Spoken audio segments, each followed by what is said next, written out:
that we dealt with in the morning before we forget that part. That would be at page 34. You will give us the amounts for number 5, 6, 7 for all those fees, the exact amounts. Thank you, Chair. The facility fee in number 5 would amount to, based on $1.5 billion. Sorry, let me get there. Sorry, page 34, Mr. Yes. Thank you. Let's start with the facility fee. What is the amount there? The 1.6% of the... 1.6 is $24 million US. The annual commitment fee is $12 million US. And the cancellation... Sorry, the second one is what? 8%? 0.8%? Yes, Chair. Or how much is that? $12 million US.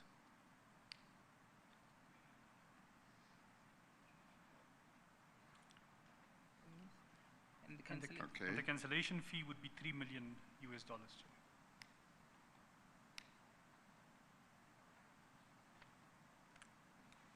Thank you. Okay, no, that's fine. Thank you, Mr. Chairman. Thank you. So the percentage figures are correct. You just wanted to give us the exact amounts. What those amount to in relation to this facility, the indicative facility? Yes. Okay, no. It's just that I understood Ms. Norman before lunch to have said that there were figures that were not correct and you were going to correct them. Yes, also, in the ones that he gave Chair, earlier, yeah. the figures that the figures that he gave earlier, Mr. Chairperson, were not correct. Or he gave some figures. Because I had asked him to calculate quickly. I missed those, yes, thank you. Okay. Thank you very much. Okay. Thank you. Mr. Pillay, let's go back. The chairperson had asked you about your interaction with Warong when the RFP process was in place, and your answer to the question was that you had a couple of these companies. Can I just find out, other than meeting with Warong, what other companies did you meet with who were involved or at least shortlisted within the RFP process? So Chair, as mentioned earlier, it was JP Morgan. They proposed a monetization of our home loan, of our bad debt book, and then there were two specific proposals from ABSA and RMB at the time. Yes. And we engaged with those. Yes. Thank you. And then in your statement, then you move on, if you go back to paragraph 27 where we left off, you have, am I correct, you still have the RFP process which is still proceeding. And then you say, then you were asked by Mr. Sean Maritz to prepare a short-term facility proposal, which you are going to address to Warong. Yes, Chair. Yes. How does that happen? If you have the RFP process and it is not complete, and then you start with another proposal, can you just explain to the chairperson how did that happen? So Chair, the recommendation here was, and in light of my earlier response, that Eskom was, the long-term facility would not address Eskom's short-term facility and liquidity requirements. And that is the engagement between Mr. Maritz and the Warong counterparties or the Warong team. In the meeting on the 20th, we discussed this, and they then proposed, should we not look at a short-term facility? Mr. Maritz's proposal was that, can we not look at a proposal? What would a term sheet look like for a short-term facility? And then we can, and later on, as you will see, Chair, that we take that to the board to recommend that we take it. So this is outside of the RFP process now, Chair. The RFP process now, Chair. Okay. So does that mean that then that process was abandoned, or you simply introduced another proposal? This was a recommendation that we should go to board and ask them, given the emergency of the liquidity, that we don't issue another RFP for short-term facilities. We take this to the board and we recommend this, a short-term facility. And then that short-term facility appears at page 400, proposal appears at page 478, and it is a memorandum prepared by yourself, am I correct? Apologies, Chair, just the... Yes, 478 to 479.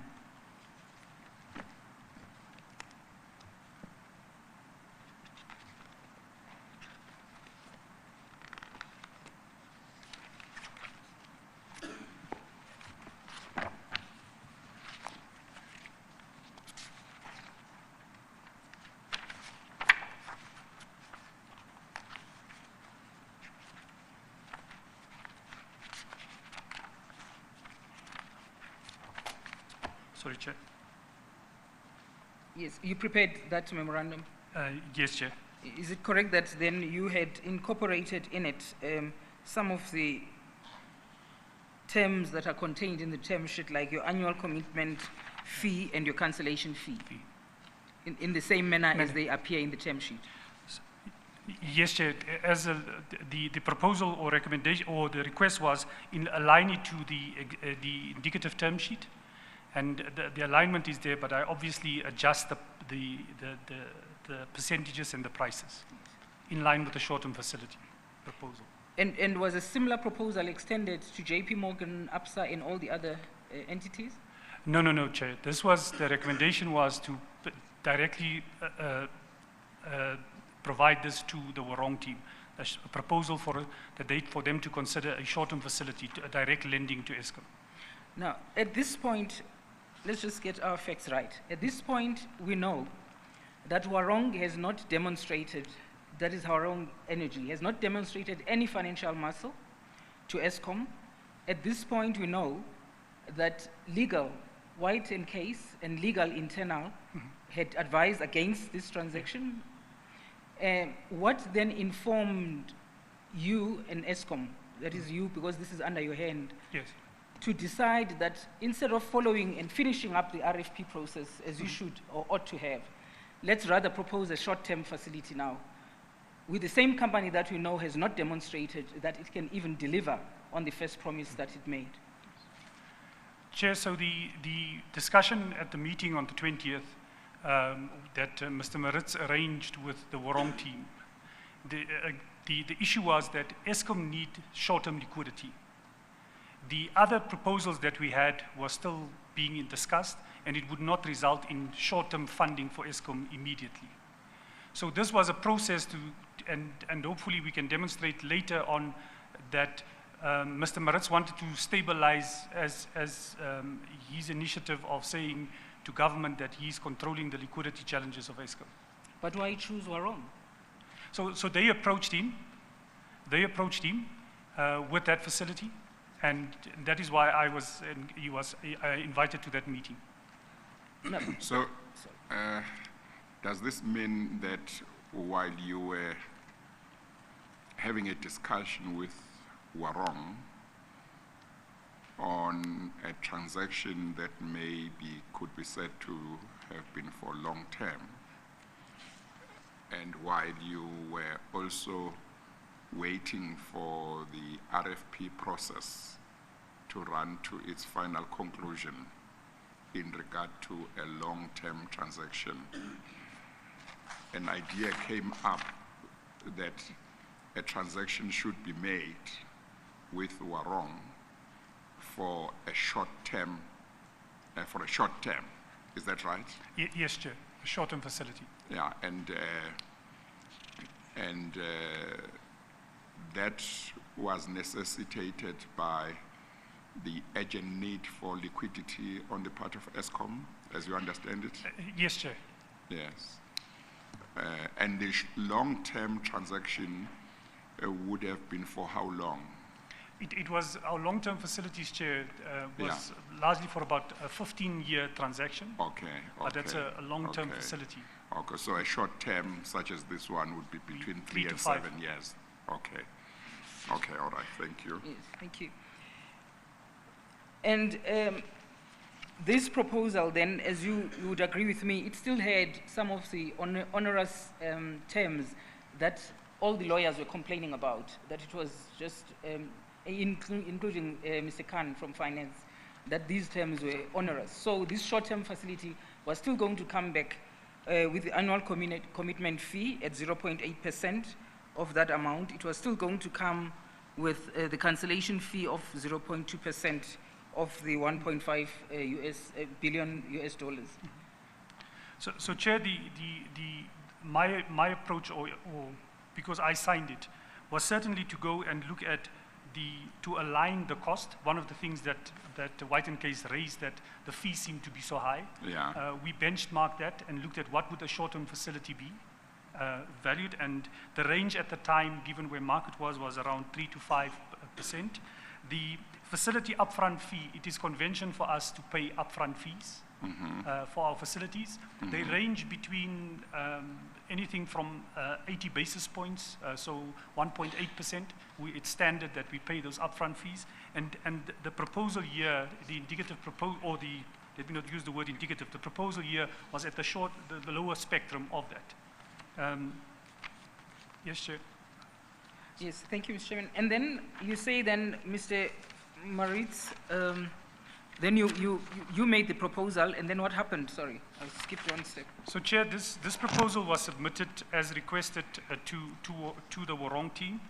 Verbally, they indicated that it is not achievable, given what we have put in this proposal and what they came out with their long-term facility in terms of fees. They indicated it's not achievable. They also, for them to execute this, in the discussion was they would need a government guarantee for that. Whilst the other proposal was not for a government guarantee. Yes. To enable them to. But the idea of a short-term transaction, who did it come from? The idea, the initiative to say, let's have discussions, that is Eskom and Warong, about a short-term transaction. Did it come from Warong or did it come from Eskom? So, Chair, the discussion with Warong, and this is at the time when I was still engaging with them, they were agitating for signing the long-term facility. And I indicated to them that your funding is not our solution. We were under severe liquidity constraints, and Mr. Maritz knew that as well. I think he was well aware of that. And that is where the discussion became between him and them, and that is why that meeting came about, Chair.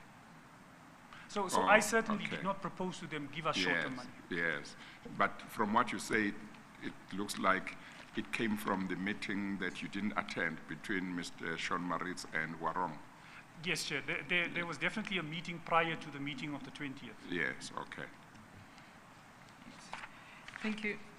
Would you, if you were talking about a short-term transaction, what was the applicability of a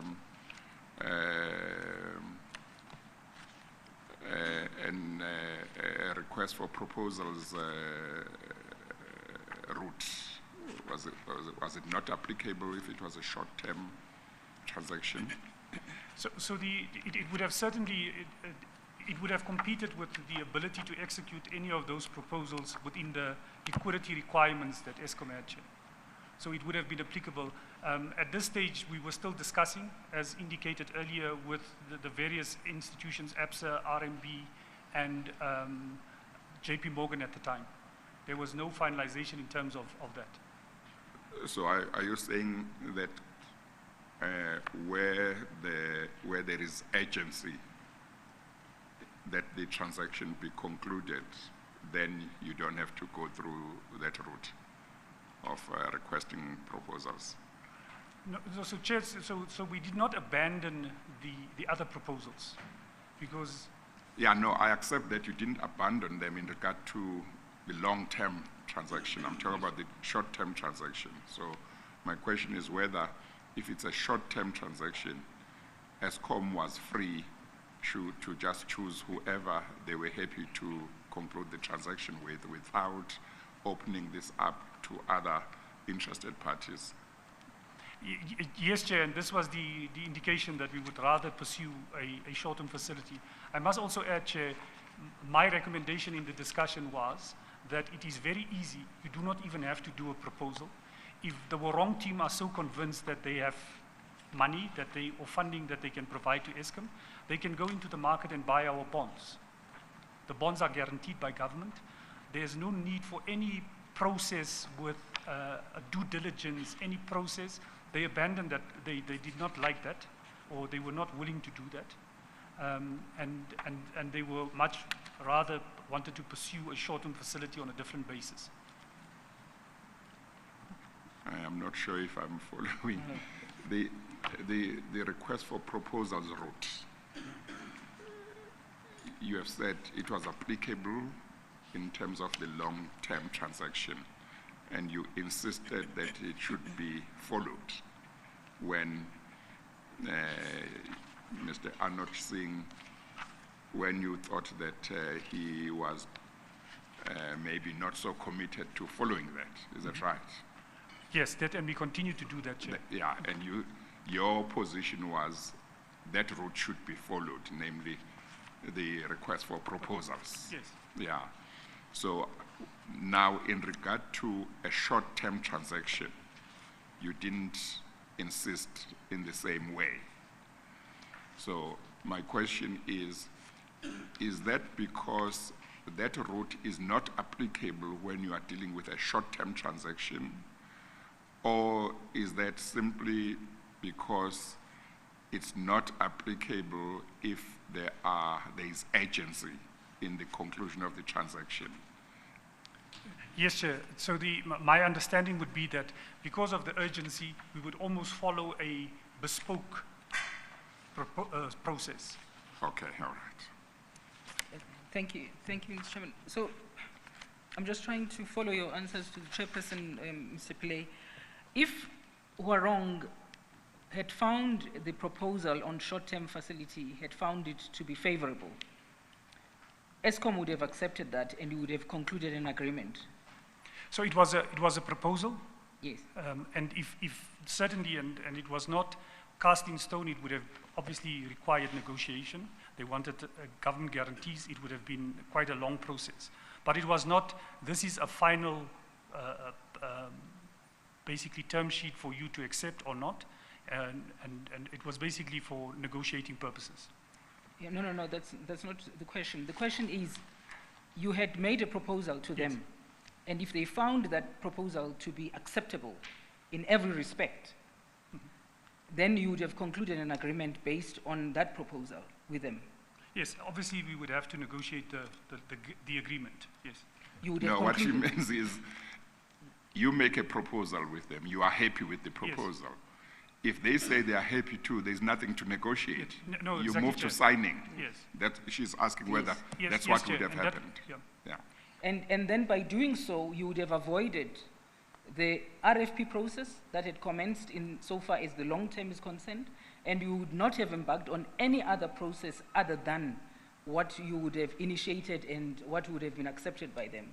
Yeah, as indicated to the chair, it would have not been, there wouldn't have been an RFP process. This would have been a proposal that would have done almost in a bespoke way, that we would take to the board and say to the board, there's an urgent need, for an emergency basis, this is what we propose. Yes. Save that in your memorandum, nowhere do you mention any emergency. There's nowhere in the memorandum that you submitted where you mentioned that this is an urgent situation and we need this facility. No, Chair, I think it would have been very risky to say that to the Warong team. You would have said it to the board when yes, you sought the board's approval. Yeah. Okay. Yes, Chair, we would not have said that to Warong. Yes. Then they would have said to us, if you have a pressing matter or an emergency funding, the terms would have been completely different. The prices would have probably been double. Yeah, they might have taken advantage of, yes, of you. Okay. Thank you. But is there anywhere else where you raise the urgency of the matter with the board? So there's, in the discussion, Chair, so the board, even in the, if memory serves, Chair, in all the board meetings, the February board that we've reviewed, the August board, we give updates to the board around the liquidity. And Chair, I think what was very important in this period, particularly if I may, Chair, the period from July up until January of 2018. So it was a very difficult time for ESCOM. We were literally, and some may recall, Chair, that in the media there was the noise that ESCOM will not be able to pay salaries. The board was fully aware of that, of the fact that the liquidity was a constraint. Yes, no, just to make sure that we make progress easily. What Ms. Norman has asked you is whether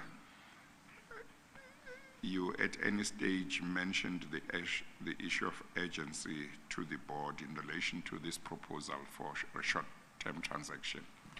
No, Chair. Yeah. So there was after this proposal, there was a board meeting. Okay. Where this was proposed. At the time that you made the proposal to Warong, Yes, Chair. You had not approached the board as yet Yes. for their approval of this proposal. Yes, Chair. You were going to approach the board Board. if Warong was amenable to this proposal. Yes, Chair. And that is when you would have mentioned why you were not following the RFP route. And the process, yes, Chair. Yeah, okay. Thank you, Mr. Maybe just to follow up on that, could you please turn to page 488, the minutes of the board of the IFC dated 27 October. That would be AFP, I beg your pardon, 19.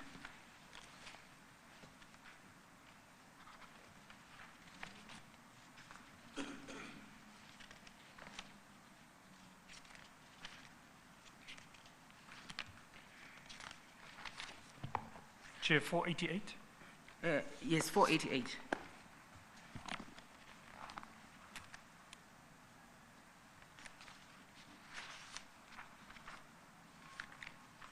Yes, Chair.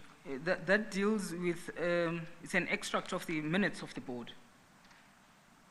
Am I correct? 488 is matters for committee approval. Yes. Yes, Yes. and then, Resolve that, yes. then what was resolved by the board? So what was resolved by the board is contained in my statement. Yes. Yes, could you read 4.1.2, please? That the short-term facility of up to 2 billion for 6 to 12 months for execution and drawdown by 30 November 2017. Short-term facility will be based on the term sheet of the long-term facility subject to amendments. The short-term facility may be settled early in the event of Eskom's successfully incurring other funding. What did you understand when the board said the short-term facility would be based on the long-term facility? Because we know that the long-term, from your evidence, was going the RFP route. So what was meant by the fact that the short-term facility would be based on the long-term facility? So it was the term sheet, and the terms, as I have detailed it, in largely based on the terms that was detailed in the letter, the proposal letter. Yes. Those would be the terms. So at this point, then, had the RFP process be concluded? No. No, Chair, sorry. Yes. I'm just trying to understand, then going forward, what would have been the process? You have the RFP, it's parked because you're following the short-term facility. The board resolves that, go and negotiate on the short-term based on the long-term. How would you have done that in the final adjudication of the RFP? So Chair, the long-term RFP process was continuing. It did not stop. We were still going through that process. This was a process just to secure the short-term facility. And that is what, it was a direct submission to the board to say, to ask the board for the approval for that. Yes. Thank you. Let's move on, Mr. Pillay. Let's go to, you deal with Mr. Sean Maritz in paragraphs 29, 30, signing the agreement. Could you quickly tell the chairperson what happened? Maybe before that, Eskom chose to deal with Warong in regard to the short-term transaction only, or chose to deal with Warong only in regard to the short-term transaction. Did it consider other proposals which related to long-term by other entities that had been made to see whether any of those could be used for a short-term transaction on better terms compared to Warong? So Chair, at the particular period in time, we were dealing with the liquidity risks within Eskom. Also important, Chair, there was also the governance-related issues. So the financial institutions at the time were saying to us, if you don't clean up your board, if you don't change your management of your board, if you don't resolve certain issues, don't even come and talk to us for funding. We will not advance. Or the other entities? Other entities. Or that was their attitude? Generally, that was the attitude in the markets. That, yes. And hopefully in the supplementary, I can touch on those, Chair. Yes. That the investors and the investor community were reluctant to advance anything or any facilities to Eskom during that period, Chair. Thank you. Thank you, Mr. Chairman. Could you please then take us through paragraphs where you deal with the signing of the agreement by Mr. Sean Maritz? How did that happen? So Chair, there's also, if I may, at the board meeting, so what happened in this particular period of time, I think it was on the 25th of October, there was a request from the board to do a round-robin resolution for the short-term facility and the proposal that was made, Chair. We were asked to submit a proposal, to update the board submission, Chair. And our initial recommendation was to close down the Warong facility. There was discussion, so we sent this to the CFO who engaged Mr. Maritz on it. He was adamant that we need to follow process with the long-term facility and still pursue the short-term facility. And in the submission, that is what he ultimately signed and submitted to the board for this round-robin resolution, Chair. Yes. In paragraph 29 at the end, you say that Mr. Maritz was not duly authorized to sign the agreement. Why do you say that? So, Chair, what happened, and if I may, just a bit of detail around it, is the meeting, round-robin meeting, was called. Some of the board members were quite uncomfortable with a round-robin resolution of this magnitude. They asked the company secretary to convene a meeting, a special meeting. That was done. When the meeting was convened, or the meeting was to start, Mr. Maritz and Mr. Koza were not participating in the meeting at all. They were, as per the feedback later on, they were on their way to go and see the minister in Cape Town. Following the board meeting, and certainly again, Chair, myself and the CFO in the meeting, we understand the outcome of the meeting. It was clear, don't proceed. You can proceed with the short term, and there were certain conditions. Mr. Maritz returned from Cape Town, and he was quite adamant. He sent a message through to say, prepare the long-term facility, I'm going to sign. But what's important, Chair, is that this also takes place this is on the 27th, Chair, that this happens. On the 25th, around about the 25th, he sends an email to the CFO to say, why are we not signing this facility? I am CC'd on the email, and we respond with all the documentation, all the legal comments, Mr. Mohammed's recommendation, all the White and Case report, everything, and we say to him, we have not followed due process, we can't proceed. His response was, I'm going to sign. So that's before the, implicitly saying or explicitly saying he's comfortable to proceed. That's on the 25th. Then the meeting happens on the 27th.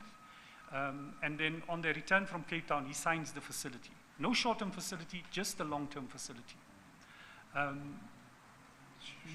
As at that time, the short-term facility had not been, because it was rejected by Warong. No, so, Chair, the board said we should continue Yes. and seek the short-term facility. Yes. So that was not even done. We did not even start that process. So, in effect, he went against the board's decision or advice, is that right? Yes, Chair. And then he immediately signed the long-term transaction. Yes. And at the time when he signed the long-term transaction, how much time had elapsed since the board had made the decision that there should be further negotiations? Chair, if from memory, I think the meeting ended round about noon, and they returned from Cape Town only later that day. Yes. And he signed the following day? He signed on that day. Same day? The same day from memory's, Chair, he signed. Signing the long-term transaction? Signing the long-term facility, Chair. And the long-term transaction had not been approved by the board because even the process had not been completed. Had not been completed, Chair. And what were the other entities who had made proposals? What did they say about this? Or what did ESCOM tell them? Because we were still negotiating with them, Chair. Yes. This is we did not tell them that we are abandoning or we are stopping. That Yes. that was separate financial or funding activities that we were pursuing, Chair. Yes, but at some stage you must have gone back to them. We were still going to pursue that, Chair. Now I mean, the long-term transaction has been signed, isn't it? Yes, Chair. By Mr. Maritz. Yes, Chair. And they, that is now those entities, are still under the impression, or were still under the impression that the process had not been completed. Yeah, so our processes with them were not completed, Chair. Yes, but obviously they were still, they would know your process, isn't it? Yes, Chair. Because if they make a proposal, they must be interested in knowing what process will be followed until conclusion is reached. So they would know your processes. Yes, Chair. So you would have had to go back to them and say something like, well, we have chosen wrong or whatever. Chair, if I may just clarify, we were going to pursue those because they were addressing a particular funding requirement. Yes. These proposals were not competing necessarily with one another. Oh, they were not distinct. competing. No, Chair. Oh, okay, all right, okay. So we did not have to go to them and say to them, we have concluded with wrong, we have to suspend or conclude the discussions with you. Okay. Well, maybe Miss Maybe I could just- Miss Yes, Norman must thank you. ask you some questions. Maybe Yes. through those questions there'll be more clarity. Thank you, Mr. Chairman. Mr. Pillay, initially I had used the word abandoned, that is the RFP process was abandoned, and you said no, the process was not abandoned. Yeah. The process was continuing. I'm just trying to see, is that how ESCOM does its procurement processes? That it would have parallel processes running at the same time? Because I'm just trying to understand what is it then that ESCOM seeks to achieve when it does that? So Chair, we go out to the market, we look at the funding plan as we have presented earlier, and we ask the market for responses. We then look at what of the funding requirements or the capital spending requirements does the particular proposals address. We don't go out and necessarily go out and say, we just want one proposal that want to address one specific need. The proposal, and that is why we say it was innovative funding solutions, so that we can address a number of things. And also, as I think what was mentioned earlier, when we look at our funding plan and these address certain requirements in our funding plan, we then adjust with approval, internal approval and government approval, we adjust our funding plan. But then that opens a door for ESCOM to be able to favor a particular company over others, as is in this case. Because, correct me if I'm wrong, you've got other proposals, let's say 6 or 12 responses that you've got.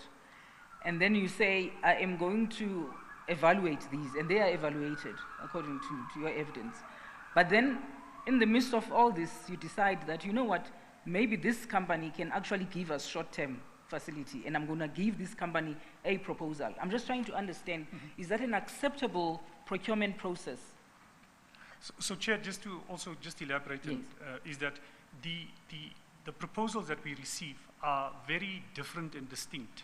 So the one proposal, if I may, an example, is that it deals with our municipal debt problem that we have. The other facilities deals with our derivative book that we have. They are very different, these proposals. So they were not competing with one another. So your RFP, would it have told the potential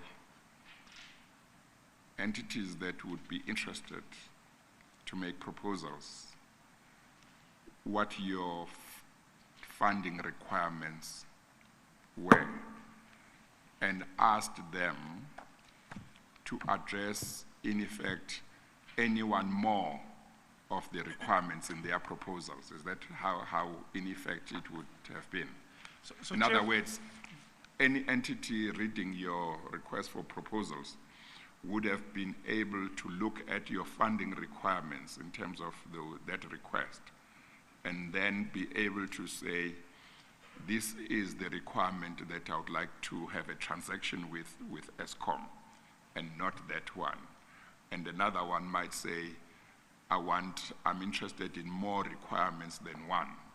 And another one might say, I'm interested in all of the requirements because I can meet all of them. Is that how it could be? Yes, Chair, because they look at the Eskom in total. Yes.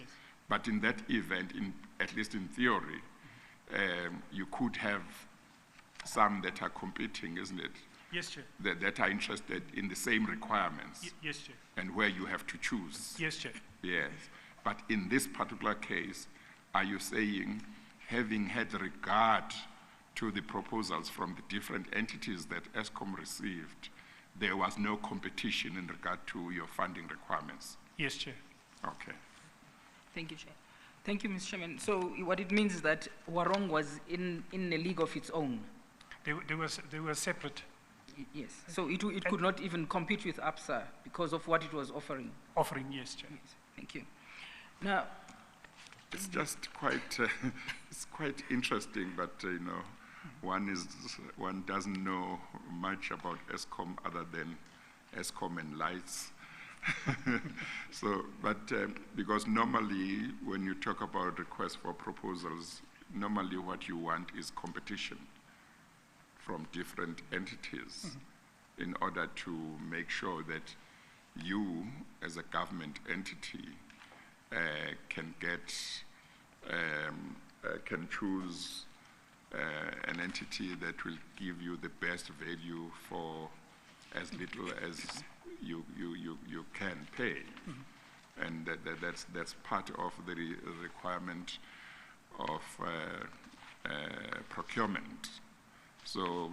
But you say that in this particular case, when you look at the proposals, each one was interested in a requirement that was different from those required by other people. Yes, Chair. And we do also, if I may, Chair, just add to your earlier point, is that there are some RFPs that we issue that are very specific. That says we are going to the international bond market. Yes. And this would be the requirement, and then they would be specific, and then they are competing with one another. Okay. Thank you. Thank you, Mr. Chairman. And you then, in the following paragraphs, you deal with your with the trip that you didn't join to. I think it was to China, to the USA. Sorry, on the 12th to the 15th of October, 2017. So, Chair, in paragraph 30.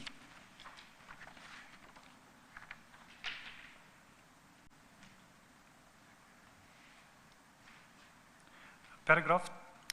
Paragraph 30. So maybe before that, sorry, we skipped an important aspect. After the signing of this agreement, Warong sent an invoice. Yes. Is that correct? Yes. Yes. So, Chair, before the invoice get issued to us, Chair, what is important is the signing happened on that day of the long-term facility by Mr. Maritz.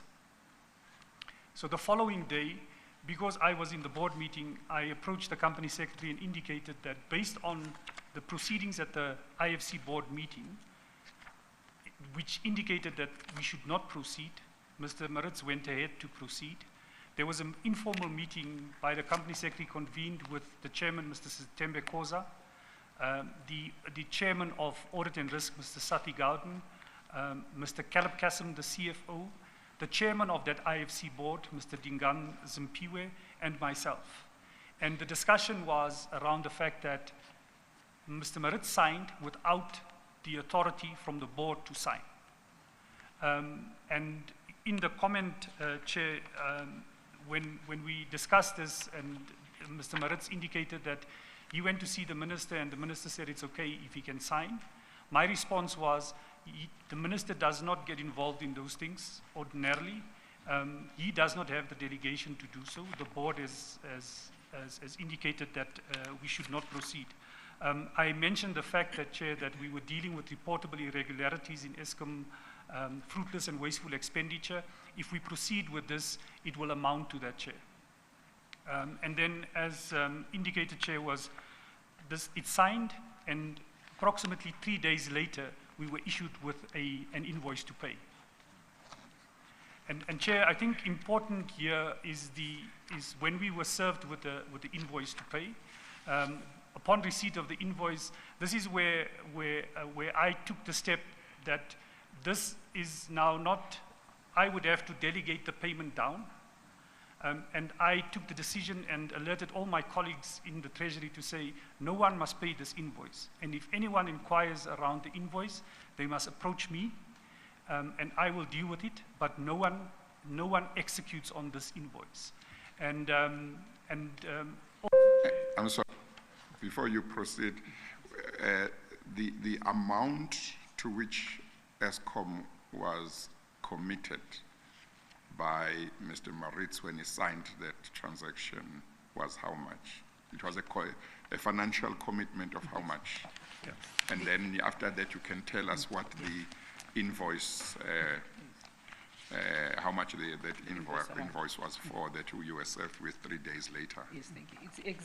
It's an extra 20. That would be at page 491, Mr. Chairman. That's where the invoice is, Mr. Pillay. Or maybe start with the agreement, because the question from the chair is that how much was ESCOM supposed to pay and how much was the invoice? Mm-hmm. So the invoice, Chair, was based on a commitment of $2 billion. And yeah, let's start with the agreement. Financial commitment arising from the signing by Mr. Sean Maritz.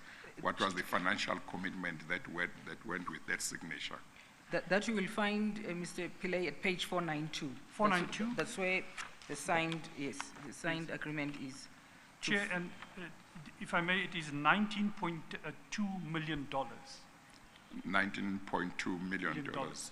Well, I remember you said you have a BSc in maths, so you might be very Chair, good with converting that quickly. It is roughly at current exchange rate of 14, probably around 275 or 76 million rand. Okay. That was the whole transaction. That was the fee that would have been paid, Chair. And then the invoice that you were served with 3 days later was for how much? Is this invoice, Chair, of 19 million? Oh, and the whole transaction in terms of financial commitments for ESCOM was also the same amount? So the Chair, in other words, this transaction that Mr. Maritz signed had financial obligations for ESCOM, isn't it? Yes, Chair. Yes. Do you know how much? It is this immediately payable is the 19.2 million. Oh, so it's immediately payable, yeah, the same amount, yeah, the whole amount. Yes, Chair. Thank you. I mean, before these people could do anything. Chair, and yeah, sorry, Chair. No, that's my question. Yes. So, Chair, this is the contentious part of this, Chair, and yes, certainly my frustrations with the wrong team, and certainly do not want to be dramatic, Chair, but I indicated to them that we as a state-owned entity and as a public entity can't pay, and we don't even get a paper clip. Those were my exact words to them. I also indicated to them that we are going to pay your retirement and ESCOM is going to get nothing. It certainly was part of the build-up to a very unpleasant relationship towards the end with the Warong team, Chair.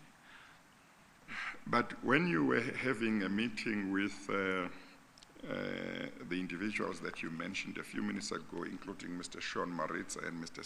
Zatembe Koza, and I think 2 others and yourself. Yes, Chair. This particular feature of the transaction that Mr. Sean Maritz had already signed was discussed as well. No, it was not discussed, Chair. It was not discussed. What was the purpose of that meeting? The purpose of the meeting, Chair, was to confirm that the individuals other than Mr. Zatembe and Mr. Maritz were not authorized, or Sean was not authorized based on the board meeting of the previous day to sign.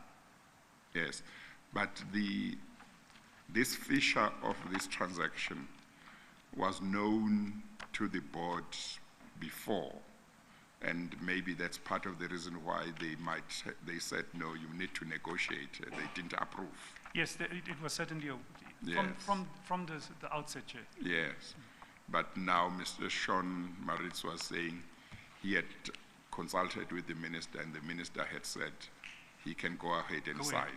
Yes, Chair. And he felt he could sign even though he knew that the board was against that. The board was against the chair, and the CFO submitted to him an Yes. email correspondence Yes. advising him not to sign based on the process Yeah, that... or on the was- process, Yes. not necessarily on because of this clause. Maybe it might have been one of them, but it was based on the process. Yes. But from your side, this was one of the issues that you had a problem with. Yes, Chair. This Yes. payment. Yes, Chair. Okay, thank you. Thank you, Mr. Chairman. Just to follow up on that point, you would see at page 492, Mr. Pillay, that the 60% program development fee payable within 3 days after signature date. So that's what the invoice seems to relate to. Yes, Chair. Yes, thank you. Now, so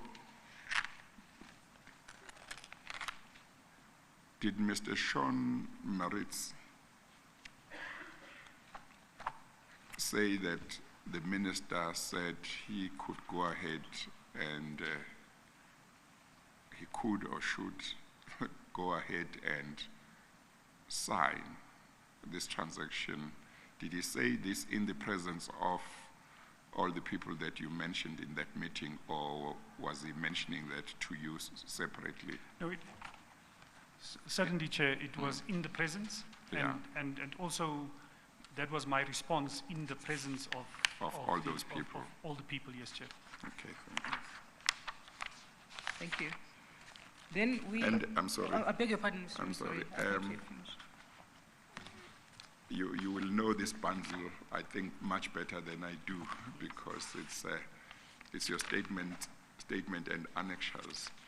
Is there any document, maybe an email or a memo that you might have sent to somebody within ESCOM where you may have recorded that this is what you were told by Mr. Maritz?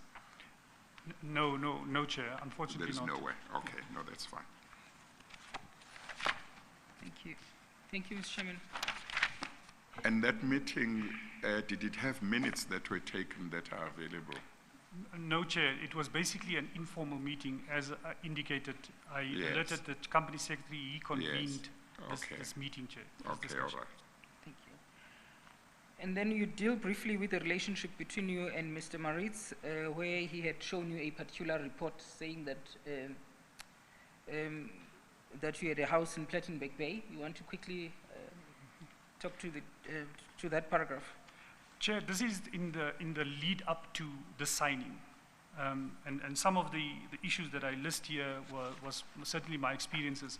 So on a particular day, and I think it arose from the fact that I did not seemingly or did not cooperate with the process or wanted to assist with the wrong long-term facility.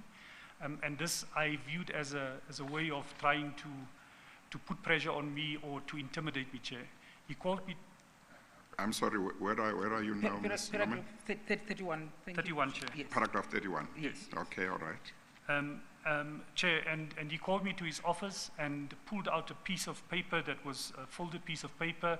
I could not read on the paper, but there were a few lines typed on the piece of paper, and he indicated to me that there is a whistleblowing report that indicate that I have taken a bribe from a particular Russian company for a facility that we have concluded.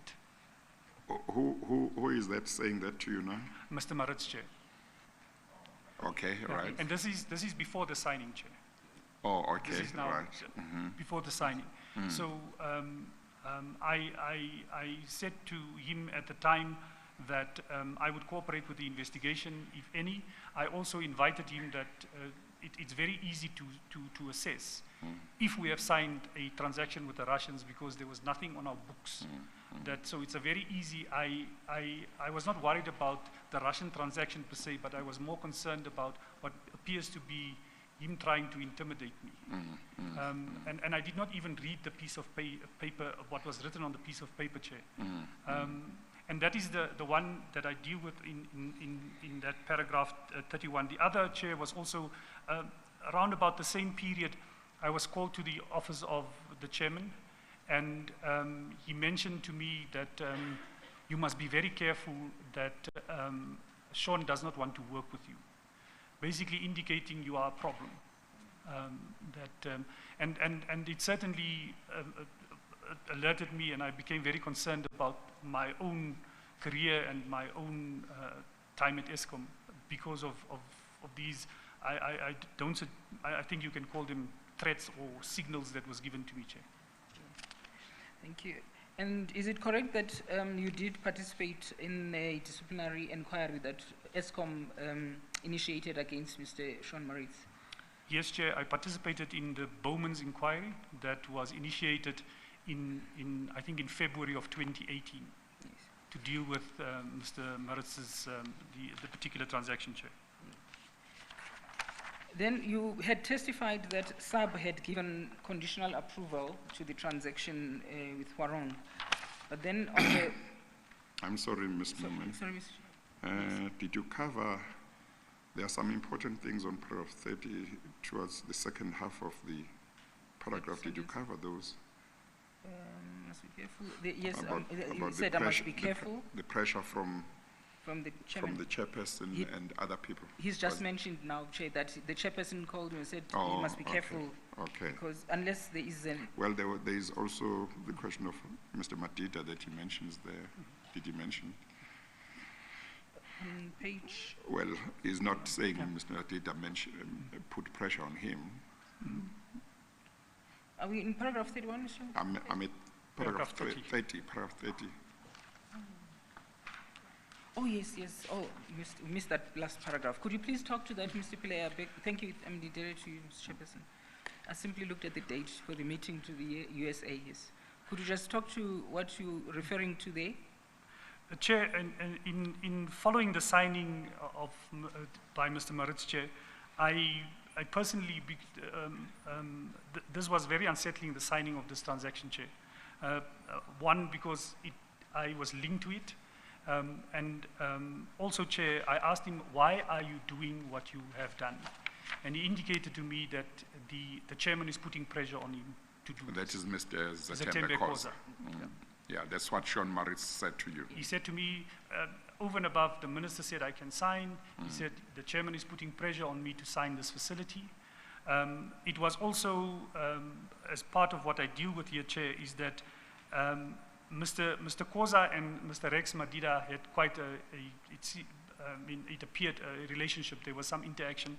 I recall traveling to the World Bank IMF meetings, and Mr. Zatembe Khoza, I accompanied Mr. Zatembe Khoza, and his phone was basically on the desk between the two of us, and the phone rang, and I could see that it was Mr. Madida. They had a conversation in vernacular, and after the call, he immediately wanted to inquire about the status of this deal and when are we signing it. Okay. Thank you. Then we covered paragraph 31. Mr. Chairman, would we proceed then to paragraph 32? Why did then SAB, after it had given conditional approval, why did it suspend that approval on the 4th of August 2018? So the Well, SABs, before you do that, you confirm that nothing ever came out of that suggestion or allegation about you receiving a bribe from a Chinese group or something, the Russian group, Chair. or Russian group. Chair, in preparation for this, I inquired with our head of audit and forensics in preparation for this to confirm. They confirmed that there were no such allegations or process that was followed, Chair. And you never heard about that allegation after the time when it was raised by him? No, Chair, certainly not. Yeah. Okay, thank you. Thank you. Yes, you may proceed then and answer the question of the suspension of the approval by SAB. So Chair, a number of things happened. At this stage, Chair, after the signing, The National Treasury was fully aware of these developments. They were also concerned about what was happening at the governance and the leadership issue. I think also important to mention here, Chair, when I became aware that Mr. Maritz was going to sign this transaction, given that email correspondence, and that is where I've raised it with National Treasury. Because in the organization, I could not go to the chairman. I could not go to board members. The only remedy I had was to speak to the CFO or take other steps, Chair. On the day, around about that period, Chair, I got into my car and I drove to the National Treasury. I waited for the DG's in his office. When he had a few minutes, I alerted him to the fact that this thing will happen. He immediately responded and drafted a letter to the Director General of DPE to instruct that we must not proceed, or to inform him that as the shareholder ministry, he must intervene. And also important, after that, I remember a subsequent meeting after that event, going to National Treasury to the Director General. Mr. Maritz in a meeting was suggesting that, quite annoyed with the fact that who is speaking to government and who's telling government what we are doing, and that was the comment that he made. So I was convinced that it was in relation to, I don't think he knew who it was, but I think it was in relation to that act, because at that stage I did not know who to approach to say this thing is coming, Chair. And who was the DG of Treasury at that time? Was it Mr. Fuzile? No, it was Mr. Dondo Mokgojane, Chair. Oh, okay, okay. Yes. Thank you. And you then deal... And I'm sorry, Ms. I beg your Norman. pardon, yes. And when you went to National Treasury and you spoke to the DG there about this transaction that was about to be signed, how long thereafter was the transaction signed by Mr. Maritz? How long did it take after that? I think it was a few days, Chair. I think Yeah. if memory serves, it was around about when this email correspondence, Yeah. it was clear that he was intends to sign. Yes. It was around about that period, so it was probably 3 or 4 days later, Chair. Oh, okay, no, that's fine. Thank you. Thank you. Thank you, Chair. And then following that, then you deal with the exchange of correspondence between SAB and ESCOM. So Chair, at this stage, and this is now a period, I think in January already, that we deal with here, Chair, that the National Treasury is fully aware of what has happened at ESCOM. We have also, and I will hopefully again, Chair, in my supplementary explain, the SAB is also aware of what is happening within ESCOM, and for that reason they responded to say the approval that we gave you in August, we suspend that. And then you deal with what you've put before, a letter from the National Treasury, the letter to the National Treasury, sorry, written by ESCOM. Could you just deal with those? In fact, ESCOM wrote to 2 DGs, to the DG of DPE and to Mr. Dondo Mokgojane. Now, those letters are contained at page 503 and 504, the first one, but there's a duplication of the one to Mr. Sileke. You'll find that these are written by Mr. Khalib Kasim on the 11th of January 2018. Yes, Chair. These letters, they seem to still request for approval of the short-term funding. So Chair, this was the part of the process that, as I've indicated, that we would have to go through to government to say, and as part of the due diligence process. So we're concluding on that process that that closes it out, that says we have approached government with this proposal that we received, and government responded by saying you do not have the authority to proceed. And that was the spirit of that, or the intention of that letter. Yes. So is it correct that these letters are written at the time when now there's also a demand for payment? So what happened, and Chair, the letters are dated the 11th of January 2018. Yes. So what? I'm sorry, what page do the letters appear? What The- pages? I beg your pardon, the first one, Mr. Chairman, appears at page AP23 at page 502. 503, then all the letters right up to 506, but there's just one duplication at 507, it's a duplication. So they go up to 506. Okay.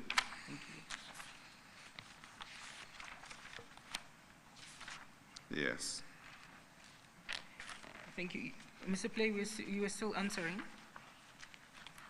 You're still talking about, now, these requests to the DG of DPE and the DG of National Treasury happens at a time when you already have now the invoice from Huarong. Am I right? Yes, Chair. Yes. So you are still requesting short-term facility with Huarong. So basically, Chair, what we have done is to write to National Treasury and indicate to them everything that we are considering in relation to Huarong. But at this stage, Chair, the discussions with government was quite clear. We are not going to proceed with this. So we basically to complete, so I think if anyone had to come and say to us, did you follow process? There was the legal that did not support it, internal was not supported, even government said do not proceed. And this was to close that process. Could you just read what your final request, the final request by Mr. Kasim is, that is the very last paragraph of, from page 503, but the last paragraph that appears at page 504, just to see what is it that he was actually requesting from the Director General of the National Treasury. So, Chair, he requests, in the light of the above, ESCOM requests the Director General to consider the merits and provide comments to the transactions in the context of utilization of government guarantees for both the long-term ATFA and the short-term facility within the approved foreign borrowing limits. Formal application for utilization of the government guarantee and PFM application to the Minister and to the Minister of the Department of Public Enterprises and the Minister of Finance will be lodged following the response from the DG to this letter. We remain available for further engagements to these transactions. Can you please explain to the Chairperson, if then the purpose was to close now, because government doesn't want to deal with this, government doesn't want to proceed with the agreement, why was it necessary then for the long-term ATFA agreement to be part of the request that was being made to National Treasury at this point? Chair, so we have not formally as ESCOM gone to government to close this out. And that was the intention of this, was to go to government and say, this is what we are dealing with. We would have to give your approval if we want to proceed, and we just wanted to close that process, that in the event that we are inquired why did we arrive at not signing, we can demonstrate that. But how are you closing it if we are applying to use government guarantees? Because here, formal application for utilization of the government guarantee and PFMA applications will be made. How then is that closing the issue? So, Chair, we did not go to government and say to government, we don't want these transactions anymore. You knew that they would say no. We were in discussions with them. Yeah, privately. Privately. Informally.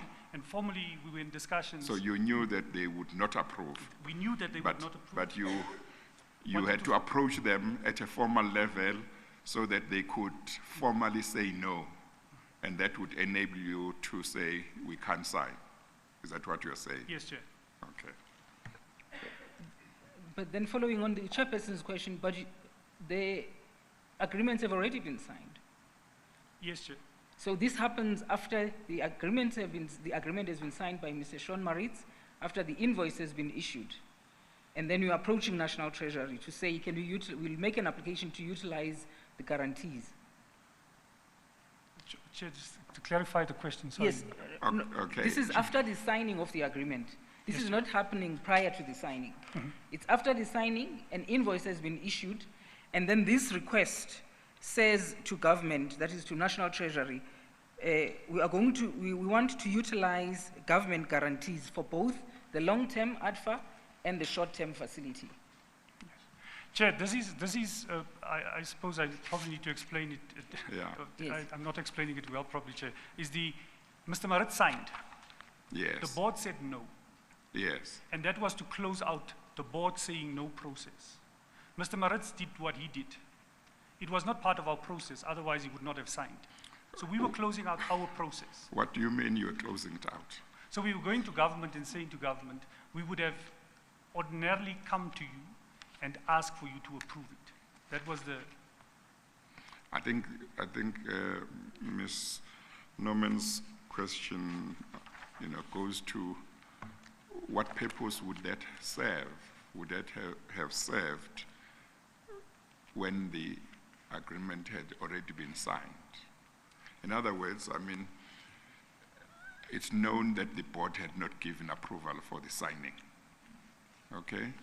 So if an issue were to arise about why that agreement was signed, those who were against the signing of the agreement, who did not support the signing of the agreement, didn't have to prove anything other than simply saying, well, Mr. Maritz decided it upon himself to sign. Ask him. So what was the point of asking for a guarantee from government when the agreement had already been signed? What purpose would that have served? I think that's the thrust of her question. So, Chair, my understanding of it was, we knew that there was the possibility that Borong would come back to us to say, we need the cancellation fee, you were frustrated and repudiated. So we wanted to demonstrate that we followed our process. And that would, and I understand what you are saying, Chair. But how do you follow your process by asking government for a guarantee after the transaction has been concluded? Because your process is that you ask for a guarantee before the transaction is concluded. Yeah. So when you ask for the guarantee after, you are not following your process. So Chair, I think it's the earlier comment. The issue here was we've had discussions with government in that period from January to when it was signed again. Government wanted, and our discussions with government, with National Treasury at the time was, let's close out this process. Tell us what you wanted to do with this transaction, and then we will formally respond and say to you, no, you don't have the authority to continue. That was the spirit of that. Still doesn't, still doesn't make it clear what purpose will it serve. A transaction has been made, and when you talk about government, in this context, I think you talk about National Treasury. National Treasury knows, because you spoke to the DG, knows that they said no to that transaction. And the transaction, and you know that the transaction has been signed. One would expect you to go back to National Treasury, not to ask for a guarantee, because the transaction has been signed, but to tell them, confirm to them that actually it's been signed without any guarantee. So if you were approaching them to tell them that, then one would understand, because then you would be saying, I came to you, DG, to tell you that there was a transaction which was about to be signed, which was wrong for ESCOM, and that should not be signed. And you did what you did, but it was signed. And so any discussion of guarantees is water under the bridge. You understand that? Yes, Chair. Do you agree with that? Or? No, I certainly agree, Chair. I think our intention at this time was just to get that confirmation from government that they would not support this. Up to that stage, you didn't have anything in writing that they didn't support it? No, Chair. Thank you, Mr. Okay, Ms. Norman. Thank you. But maybe just lastly, the attractiveness of the Warong proposal was the fact that it did not require any guarantees. What then changed for you now to say to government we would like guarantees? Because, I mean, it defeats the whole purpose of having pursued that proposal in the first place. No, Chair, if I may, upon reading it, it appears as if we are asking government for a short-term and a long-term guarantee. And I think it was misstated here, because that was certainly not the case. We were only asking for a guarantee on the short term and not on the long term. So that was certainly an error on our side in that letter. But both the letters are worded in a similar fashion, both to Yes. DG Seleke and to DG Yes. Mukhajan. Yes, Chair. Yes, thank you. Now, just to tie up then on the conclusions that you say, I think this also relates to still to the letter by Mr. Maritz, where you list the governance and legal processes that were not followed at page 36.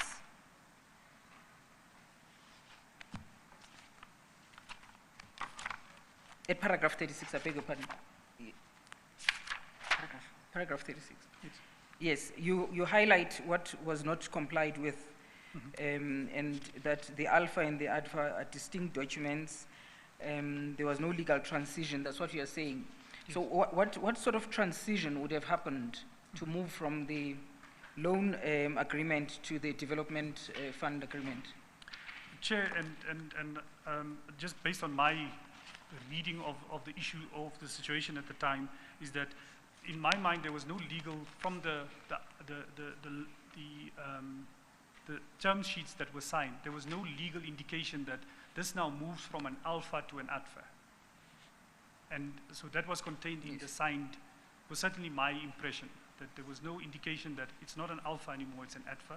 And it may be some legal wording that would suggest how the transition happens, but it was certainly my reading. And there was, they were, in my mind, two distinct documents. Because the term sheet suggests that the conditions in the term sheet will be incorporated into the alpha, not the adva. And that was what was signed by Mr. Singh at the time. That was just a comment with regards to my observation or my testimony. May I just take you back to this transaction that was signed by Mr.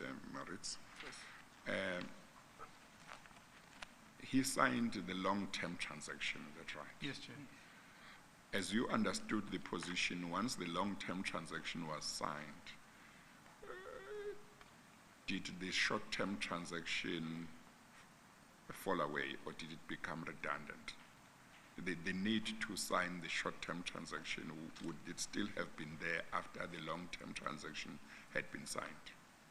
Chair, an important question is so Mr. Maritz signed, and Yeah. there was still this process with the Warong to pursue the short-term facility into December, up until they came back and indicated that they are not able to do that. But when Mr. Maritz signed the long-term transaction, Yes, Chair. the short-term, the discussions with Warong in regard to the short-term transactions had not been concluded, or they had not been concluded. No, nothing, Chair. Yeah, but my question is whether we are dealing with a situation where, if the long-term transaction has already been signed, there would be no need to still pursue a short-term transaction, or whether there would still be a need to pursue a short-term transaction. Because my understanding was that maybe you needed the short-term transaction urgently, to sign it urgently, because negotiating the long-term one might take long. So, and there was a need for liquidity urgently. But then that would give me the impression that once you have signed the long-term transaction, then you might not really be needing the short-term transaction, because the long-term transaction has suddenly not taken as long as you thought it would take. So the signing of the long-term facility, Chair, that did not result, or will not result, or would not have resulted in immediate liquidity coming in. There would have been a long period in terms of identifying the projects, and so the signing of the long-term facility did not Do away with cancel the need for the short-term Yeah. facility. Would it be correct to say that compared to the short-term transaction that was being pursued, there was actually, pursuing the short-term transaction was more urgent than pursuing the long-term transaction? Would that be correct? Correct, Chair. Yeah, okay. Thank you, Mr. Chairman. You raise in paragraph 37, right to paragraph, up to the end of your statement, matters that you regard as important matters. Some of them you've already testified to. For example, what's contained in paragraph 40, you've already dealt with. Maybe you could just, you also testified to the fact that your fears that the signing of the agreement would trigger payment of upfront fees. Do you want to just comment on what you say in paragraph 37 about what DG Richard Seleke had said? So, Chair, this is also in October before the signing of the long-term facility. There was a meeting, we have regular quarterly update meetings with the department as ESCOM. Those are scheduled and obviously changes subject to availability. But we had a regular meeting. Mr. Caleb Kassem and I were in the meeting. And towards the end of the meeting, we were called to the DG's office. And we were not aware of what the purpose of that meeting or discussion was. We joined the meeting, and we found that Mr. Maritz was in the meeting. And there were a number of discussions around funding, and one of the comments that was made is by Mr. Seleke at the time was that, and he made a comment to the effect of, to Mr. Maritz, that your problem is your people. They must stop looking to the west for funding. They must go to the east. And who was saying that? The DG at the time, Richard Seleke. Okay. And this is now at Mineral and Resources Department. This is Department of Public Enterprises. Oh, Public Enterprises, okay. So he was the DG at the time. And the reason for raising this here, Chair, is that my sense was that the wrong transaction is from the east. There's probably something in this comment here that would signal that you should move away from the conventional Western investor community. You should rather focus on what's happening in the east. And that is the reason for commenting on that, Chair. Yes. Thank you. And you've dealt with the invoice in paragraph 39. You've dealt with your interactions with the DG before the signing, when you approach DG to say he must advise, he must stop the signing by Mr. Maritz. In paragraph 41, you raise matters where you were being threatened, and could you tell the chairperson who threatened you that he would come to ESCOM and sort you out, and under what circumstances were you threatened? So Chair, if I'm allowed to, Chair, there's an important point in 39 that I would like to cover as well. Yes, do that. Yes. If I may, Chair. All right. So the signing happened at the end of October, Chair. Yes. End of October, we were served with an invoice we did not pay. So the loan agreement required certain conditions precedent to be fulfilled, and that was not met because we did not sign. And based on our understanding, the board did not approve. So we did not engage Warong on the conditions. I mean, there was no need to do that. The board said no. The agreement technically lapsed, and we were then sent with an addendum to the agreement in December, Chair. And then Mr. Maritz signed the addendum yet again and the fee letter yet again, knowing full well the discussions that preceded that in October, the discussions that he was not allowed to sign, and the board resolution. So he signed it again in December, and we were served with an invoice in January again, Chair. Yes. Yes, thank you, Mr. Chairman. Yes, thank you for that, Mr. Pillay. You just have to highlight where I miss an important point. Yeah. You just Chair, have to raise it. Thank you. Yeah. And then 41, yes. Chair, is the issue that I discussed here, Chair, was there were two particular points that's important in 41, Chair, is the fact that in the discussion, I think it was around about August before the signing, Chair, I raised the concern in a telephonic conversation with Mr. Rajiv that as said to him previously, that I don't agree with this parallel processes of them engaging with our executive. It compromises what we are doing through this process to complete it. The conversation became very heated, and he made a comment that I am frustrating the process, and he would come to ESCOM and sort me out. So that where I come from, Chair, that means something drastic. And this is around what, August, It was around October? August, September, Chair, Yeah. that period. 2017. 2017, Chair, that he would come to ESCOM and sort me out. At that stage, I abandoned all discussions with him. Mr. Rex Madida intervened. He came to the ESCOM offices to try and manage, and he indicated that they have taken Mr. Rajiv away from this transaction and the ESCOM engagement, and try to have a conversation with me to say I must forgive and move on or reconcile with. At that stage, Chair, I realized that we are not just busy with people wanting to do funding. There's certainly a concern from my side there, Chair. Thank you. The other issue in that paragraph that I also raised, Chair, and during the process throughout the year, Chair, there was also a very concerning conversation with the gentleman that manages SABC Capital, Ven Zibanda, Chair. He also indicated to me that in a conversation with Mr. Singh, that apparently there was an introduction between the Warong team and the Trillion team. That was also, I raised that with Mr. Rajiv at that point in time. He indicated that it's not the case. I also, in this conversation with him, that the last conversation I had with him, and it certainly unsettled him or frustrated him, or he became very furious about that point.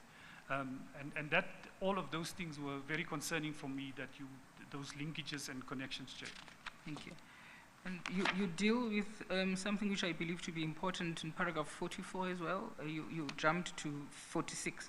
And in paragraph 44, you mentioned some figures there. Chair, there I just broadly mentioned what would be the fees at the point in time. I think it was and unfortunately I didn't include it. So the issue was that the signing immediately triggers, without, Chair, earlier comment that ESCOM does not get a paperclip, a 4 million rand fee, and of which 240 million was payable immediately. Well, you said 400 million fee, but I guess we have now clarified it's 400 I've million. converted that already. Yeah, yeah, okay, all right. And you mentioned something about Warong acting in a particular manner in paragraph 45.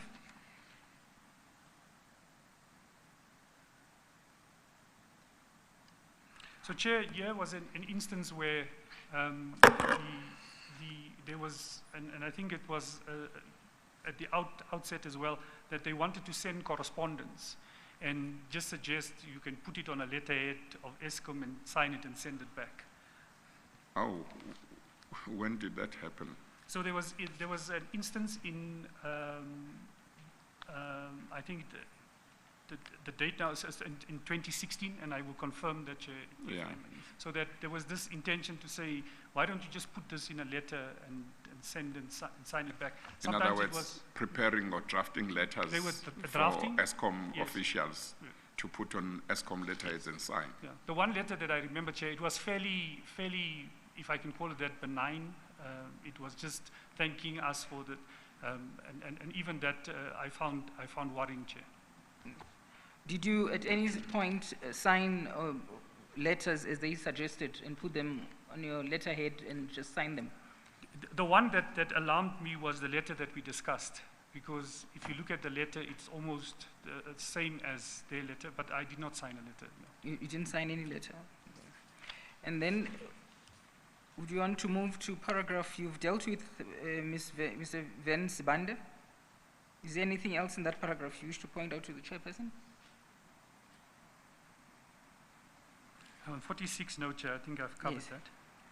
that. 47. Chair, can I proceed to 47? Yes.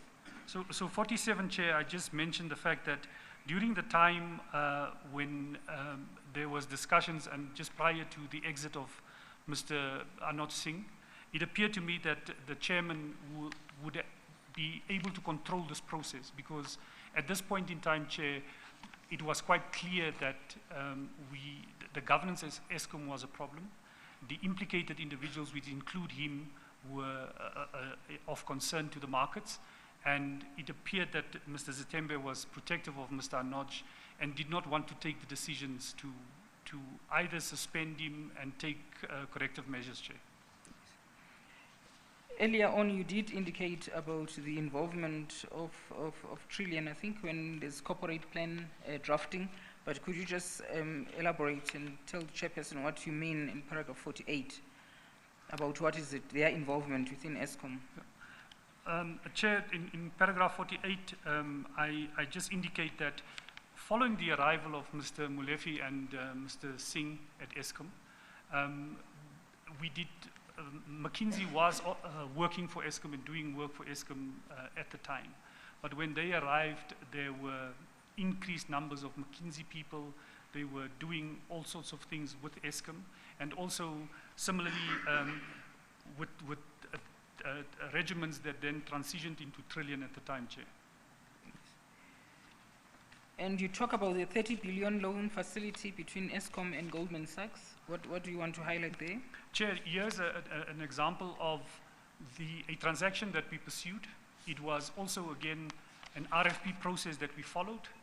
We identified this particular funding, and it was clear that the intention was to incorporate or impose Trillian onto this transaction.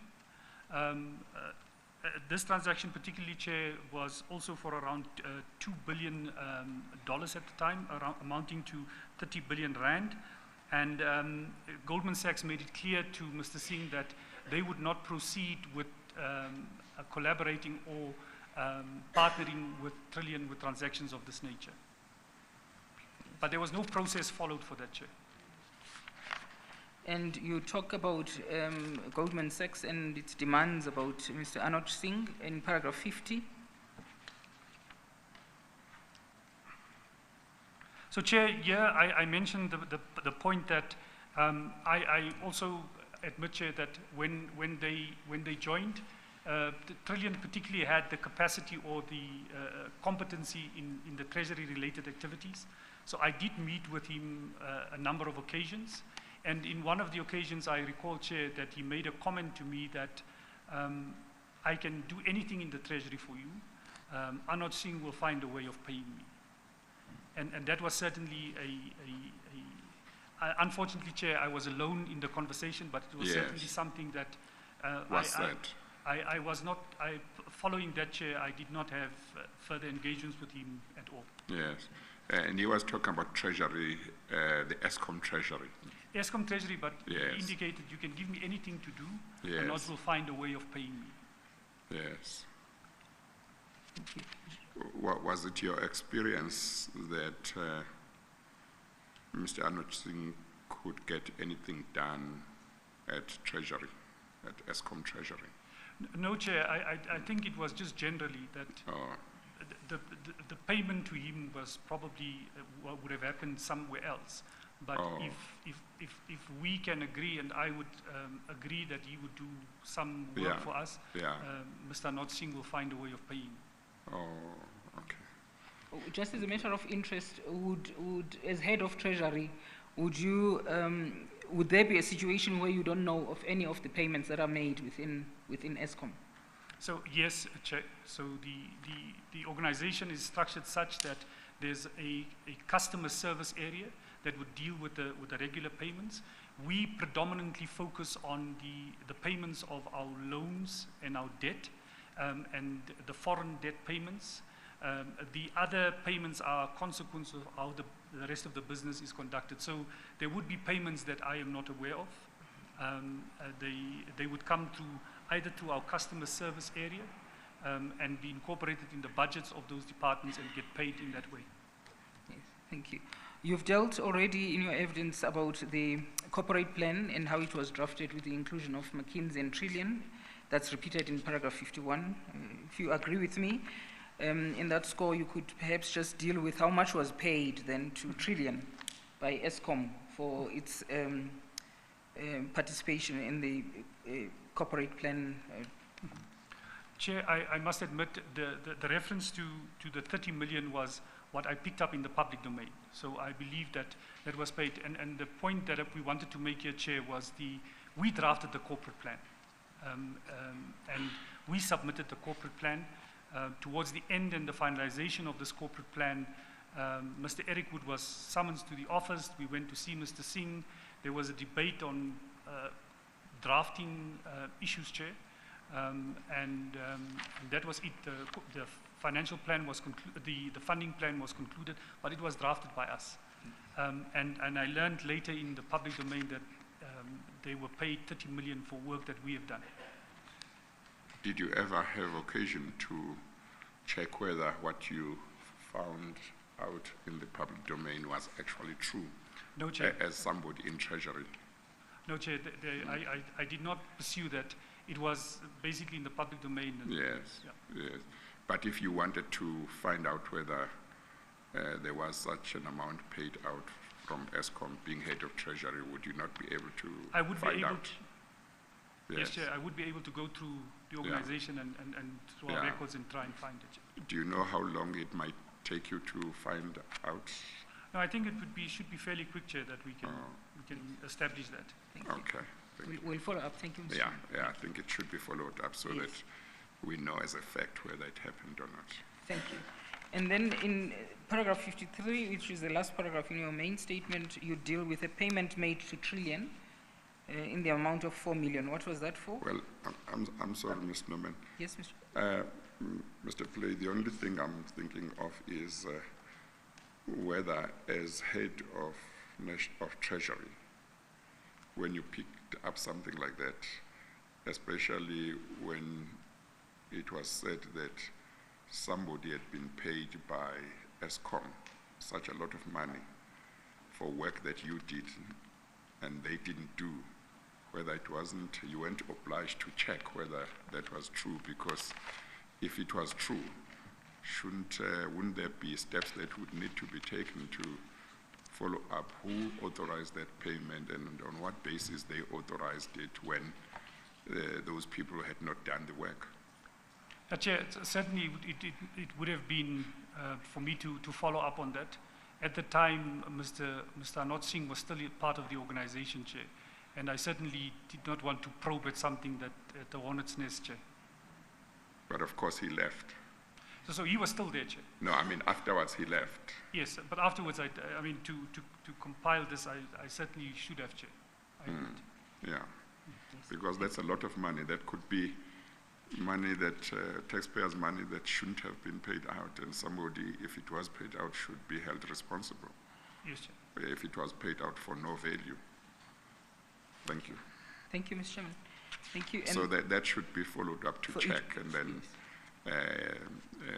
let the Commission know what the position is. A supplementary statement can be made where you say you have checked and this is what you found. Okay? Thank you. Yes, Chair. Thank you. Thank you, Mr. Chairman. And then you were talking in paragraph 53? Chair, paragraph 53 just relates an instance where we in the Treasury were busy negotiating with China Development Bank at the time. As part of the negotiations, we technically got stuck on a particular clause. It was the negative pledge clause. And in my discussions, in giving updates to Mr. Singh in terms of the progress on it, I raised this with him. He asked me to send him an email to say what are the issues. He then took that and sent it on to Trillion, and they responded almost with what I, in my understanding, told him what could be the possible solution. And I also, again, Chair, I also learned that they were paid almost 4 million for that. And again, Chair, in line with your earlier comment, just follow up on that. I'll follow up and check. Yeah. Thank you. Thank you very much, Mr. Chairman. Mr. Singh, could we then, before we conclude, just go to your supplementary Chair, I'm being statement? referred to as Mr. Singh, Chair. Did I say Mr. Singh second again? time. Now you must fine me for doing that. Thank you. I apologize. Thank you. In your supplementary statement, you capture matters that, in fact, you actually deal with the atmosphere and the environment that prevailed within ESCOM during certain times, period between May 2017 to January 2018. and the position of ESCOM, financial situation at ESCOM at that time. Could you, without really just going paragraph by paragraph, because you know what is contained during that period, could you just summarize exactly what was prevailing at ESCOM during that period? Chair, the essence of, and in preparing for this was, I wanted to give a perspective, Chair, that this was not a situation of mere funds that can be drawn out of the South African economy, or if I can use the word looting, Chair. The risk of what we were facing at ESCOM, we stood the risk of collapsing the South African economy. That in the event that ESCOM was allowed, based on these activities, to default on its debt, it would have defaulted almost 400 billion of debt. It would have triggered a default into the government debt, and it was certainly something that was quite clear as a result of these activities would have amounted to that. So it was, sorry, Chair. No, continue, I'm listening. The point that I wanted to make here, Chair, this was not just trying to get money out of the system. The risk was we would have collapsed the South African economy. We would have had a depreciation in our currency. We would have our capital and equity markets deteriorate. We would have a collapse in the growth of our economy. It is just unimaginable what could have happened in that event. So I'm giving a picture that if the consequence of these activities was a default on the part of... A default would have been... disastrous for the economy. It would have been disastrous for the South African economy, and it would have been these activities or contracts that we signed that would have resulted in that default, Chair. As I understand the position with regard to guarantees as explained to the Commission by various witnesses from or attached to National Treasury at one stage or another, it is that if an entity such as ESCOM or any SOE,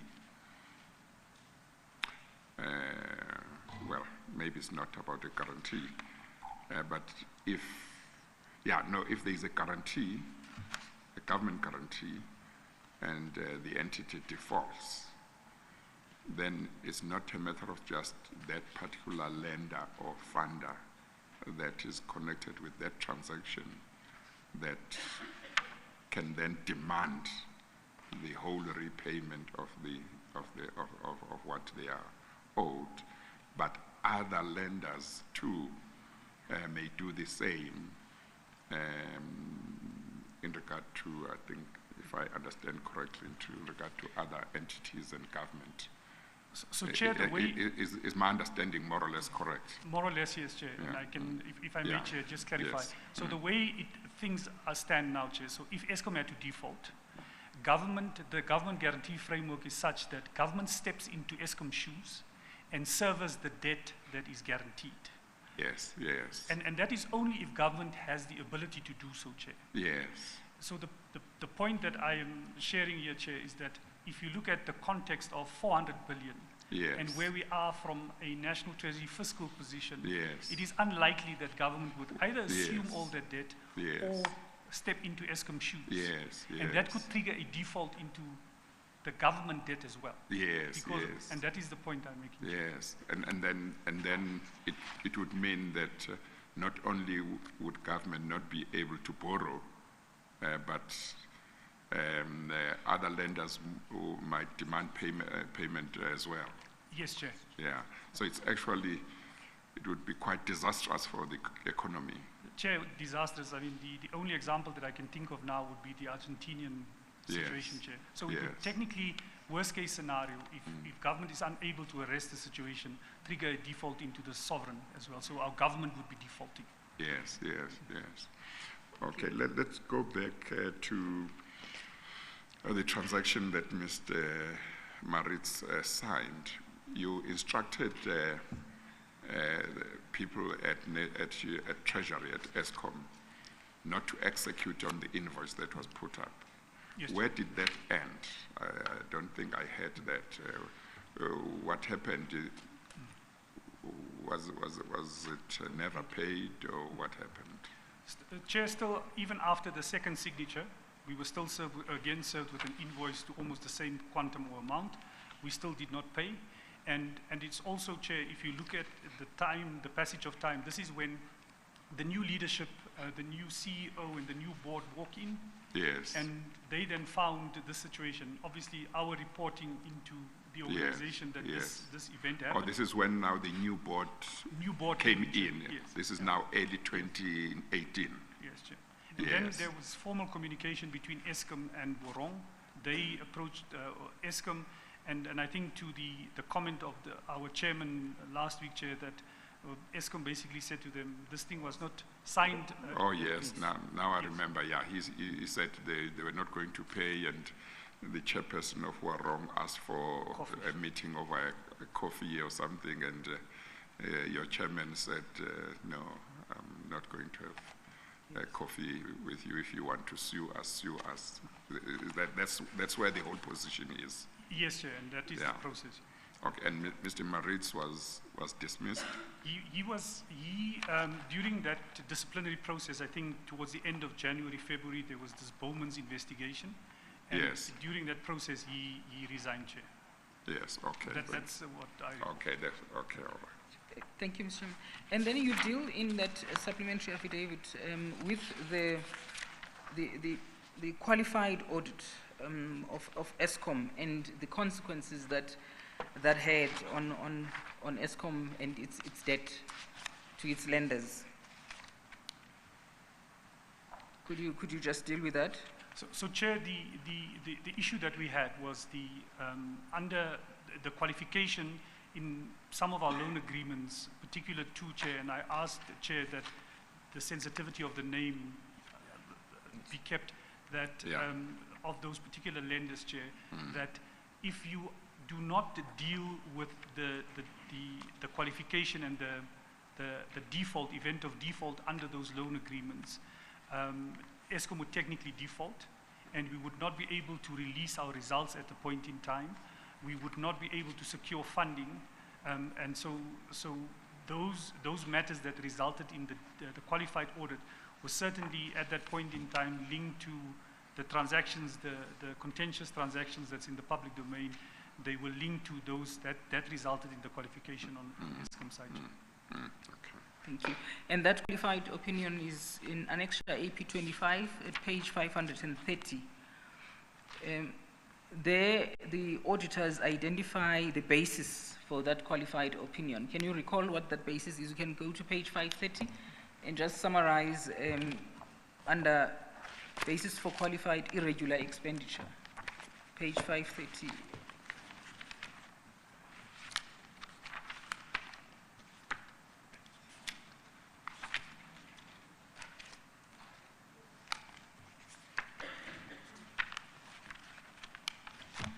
Sorry, Chair.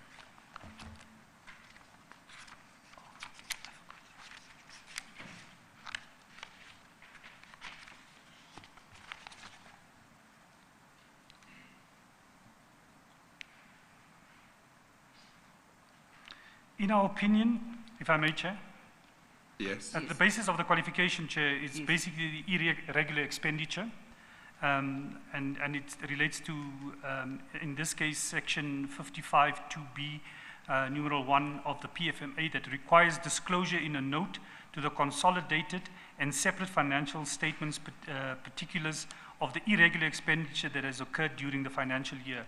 And that, Chair, I think what we dealt with here was the auditors could not, in the Eskom's audit at the time that was conducted, find, and in particular at that point in time, the matters relating to McKinsey, Trillion, and I think it was Impulse at the time. And for that reason, the auditors qualified the audit. Yes, thank you. And then at page 535, they identify matters under procurement, and they comment on that. Could you just quickly, briefly summarize what they say there? So Chair, over and above those particular contracts, Chair, there were also irregularities in our procurement. So it ranges from invoices, foreign tax invoices that was not available for foreign suppliers. There's quite a number of them, Chair, that relates to that. There was also non-compliance with the construction industry certification that we needed as part of our procurement. So there was but those were probably what I can recall, the issues that we dealt with that resulted in the non-compliance from a procurement perspective. Thank you. I'm not sure whether you want to, or you're satisfied with your answer to the chairperson when you were dealing, when the chairperson was putting to you the scenario about guarantees and with ESCOM having a qualified audit, what that had on ESCOM's debts, having to lenders calling up debt and with ESCOM defaulting. Do you want to just quickly, briefly elaborate on that? So, Chair, the qualified audit would result in an event of default. If you are not able to cure that or waiver the event of default or remedy it, it would certainly result in a prepayment of those facilities. And that would, there are some cross-default triggers into our other loan facilities. And there was a number of them, Chair, and that, that would result in almost a default on our total debt if you go through the waterfall of our debt portfolio. So the qualification was quite material if we were not able to remedy that or waiver that, Chair. Do you have a recollection of what ESCOM's total debt was more or less around that time? If you had defaulted, what government could have been called upon to Chair, sort out? From memory, I think it was the order of magnitude of about 395 billion at the time, Chair. Okay, thank you. Thank you. You seem to have covered everything. I'm not sure whether you really want to go. I think you've covered the gist of what you wanted to convey in your supplementary, the situation at ESCOM at the time and how the audit itself had affected ESCOM as an entity, and how maybe you could just talk to the steps that you took in order to make sure that you didn't have a situation where all lenders were calling up debt. So, Chair, the process that was followed is obviously to deal with the issues that give rise to the qualification and address that with a particular lender. We engaged the lender, and the lender then indicated what ESCOM would have to deal with is obviously the issues around the concerns that the investor community and not the lender particularly had was the procurement issues at ESCOM. What is in the public domain around governance and people implicated into some of also again what was in the public domain, the behavior of certain individuals within ESCOM. And those were some of the discussions that we had with lenders at the time, Chair. Thank you. And then you have an important period as well in your supplementary between April 2015 and June 2017. Could you please just talk to that and also to the conversations you had with Mr. Brian Molefe so in Chair, paragraphs 15 and 16? Chair, I think I've largely covered what the issues on 15 was in terms of when, after Mr. Molefe and Mr. Singh arrived at ESCOM from Transnet and the presence of McKinsey and Trillion at ESCOM. And then in 16, Chair, there was also a request when we were, Chair, you may recall when we referred to the public sector participation program, there was the suggestion or the proposal or recommendation from Mr. Singh to say that we should go and Transnet look at their policy and basically use that as a reference for our PSP program, Chair. And then also, Chair, and I mentioned in my statement, Chair, that there was a particular point in time where the then Treasurer, Caroline Henry, indicated that, and it was a verbal conversation, Chair, so it was not a formal meeting, that yes. Mr. Molefe suggested that if we are sitting with surplus cash, can we not reinvest that with Transnet, given their liquidity requirements? I think I know that we responded by saying our policies does not allow for that. But I think it's just worth noting that, Chair. It was not an instruction. It was not basically insisting, just mention that, Chair. And then you say that both Mr. Henry and Ms. Henry and Mr. Homewood, their contracts were not renewed. So Ms. Henry, she, and that is, again, Chair, my understanding at the point in time. She was at the time where she had to negotiate her contract, and it was not renewed. And the indications was that she does not fit in with the new leadership of the organization. That was certainly my impression. And I've explained what happened to Mr. Homewood in terms of the instruction to me to say I must exit him from the... Actually, at some stage I was going to come back to you on that you were given instructions by Mr. Anuj Singh to get rid of him, and whether you ultimately got rid of him yourself, and if so, how you went about that, because from what you indicated earlier on, it seemed you were not in agreement with this instruction. So, Chair, it worked out in a quite an interesting way. So I went back to Mr. Singh and asked, why do we need to do this? I suggested to him that I am not comfortable to go and say, listen, you need to leave. I proposed that I know that that he wanted to leave when Ms. Henry left. So I wanted to suggest to him, can't we say to him that he wanted to leave and this is an opportunity for him to consider. But by the time that I after a couple of days delay, because I found it quite difficult to do that, Chair, when I called him to have the discussion with him, Chair, to explain to him what was happening, he already in the organization found out that there was this plan afoot, Chair. So before I could even engage him, he said to me, he's comfortable, just show me what is on the table and what you propose, and I'm willing to go. So there was no need for a conversation that you need to leave, and there was no need for that conversation. Well, you see, one of the problems that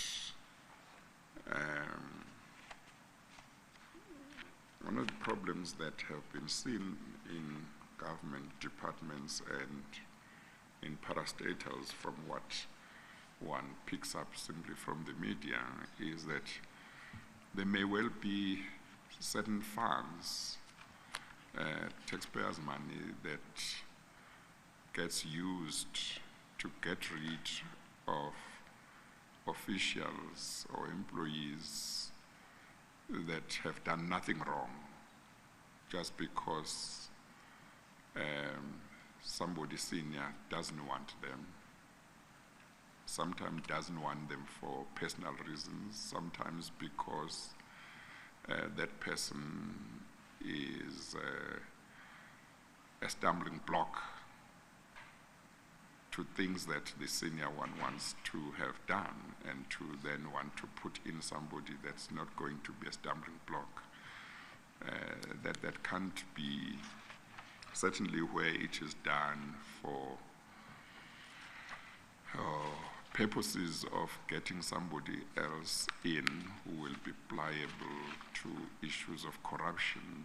That's not the way how taxpayers' money can be used. And certainly what you said earlier on when you testified, it seems that you didn't think that there was a valid reason for Mr. Singh to want that member of your staff to leave. No, certainly not, Chair. Yes, and despite whatever Mr. Singh might have told you, you remained unpersuaded that there was a good reason. No, still not, Chair. To this day, not convinced, Chair. Yes. Okay. Yes. Thank you, Mr. Chairman. And then you deal with the issue of delegation of authority in 2015, which you refer the Commission to AP 27, which appears at page 557. What is it that you want to convey about the delegations of authority? Chair, what I wanted to share here in terms of what were the limits that certain committees were able to sign off on, and certainly the understanding that or the sign-off of the long-term facility by Mr. Maritz was not part of his delegation, at least the approved delegation by government, DOA. Okay, what page is that? Page 558, Mr. Chairman. 585. 558, double 58. 558. Yes, thank you. Where would Mr. Maritz fall within those categories? If you could just direct the chairperson to the relevant one. So, Chair, if I may, page 565.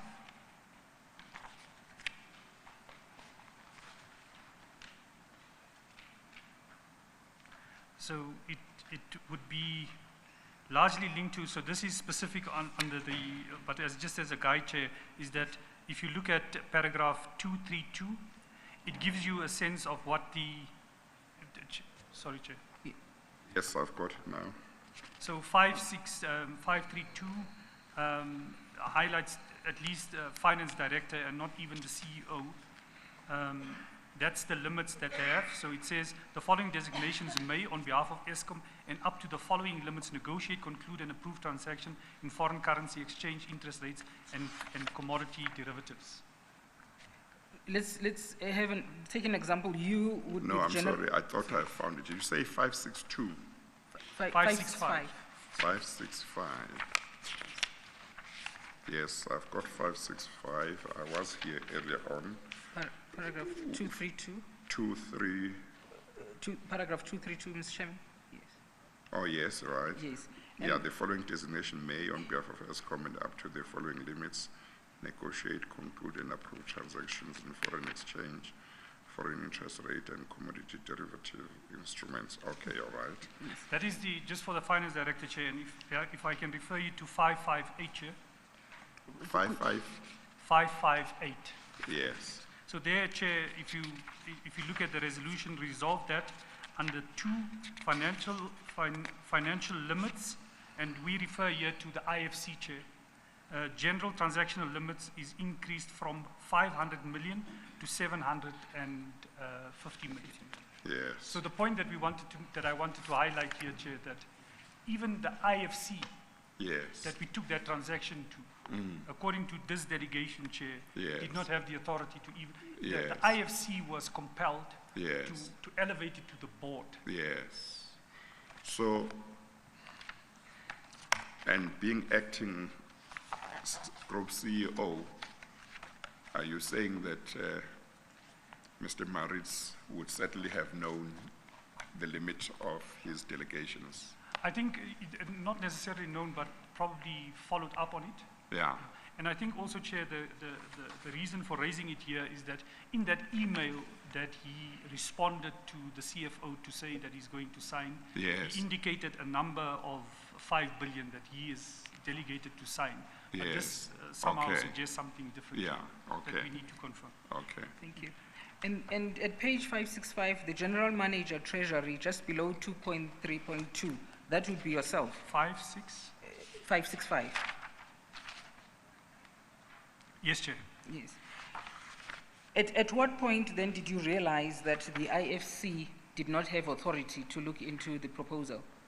It is at the time when this email came back that Sean Maritz indicated that he's going to sign. That is when I looked at the delegation. But is it, I think I referred you to a memorandum that you had prepared to the IFC? Yes. Yes. If then the IFC did not have authority, why would you forward a memorandum to it for it to look into the proposal? No, Chair, so see, the request was for it to go to the IFC. Yes. And only afterwards did I also pick this up, that the limit of that was only for the IFC. So it was certainly from my side as well, that it had to go to board. Okay, okay. Okay. Thank you.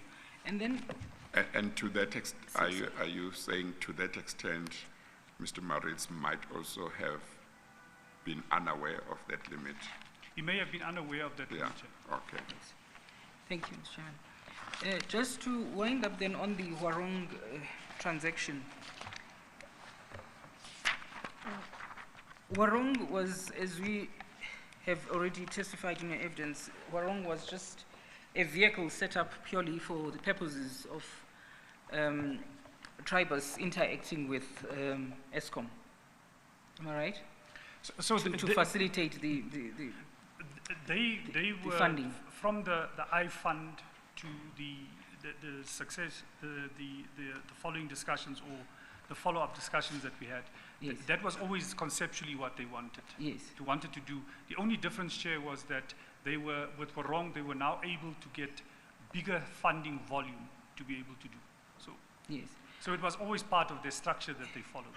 Yes, and was Warong registered on the database of ESCOM as a supplier? No.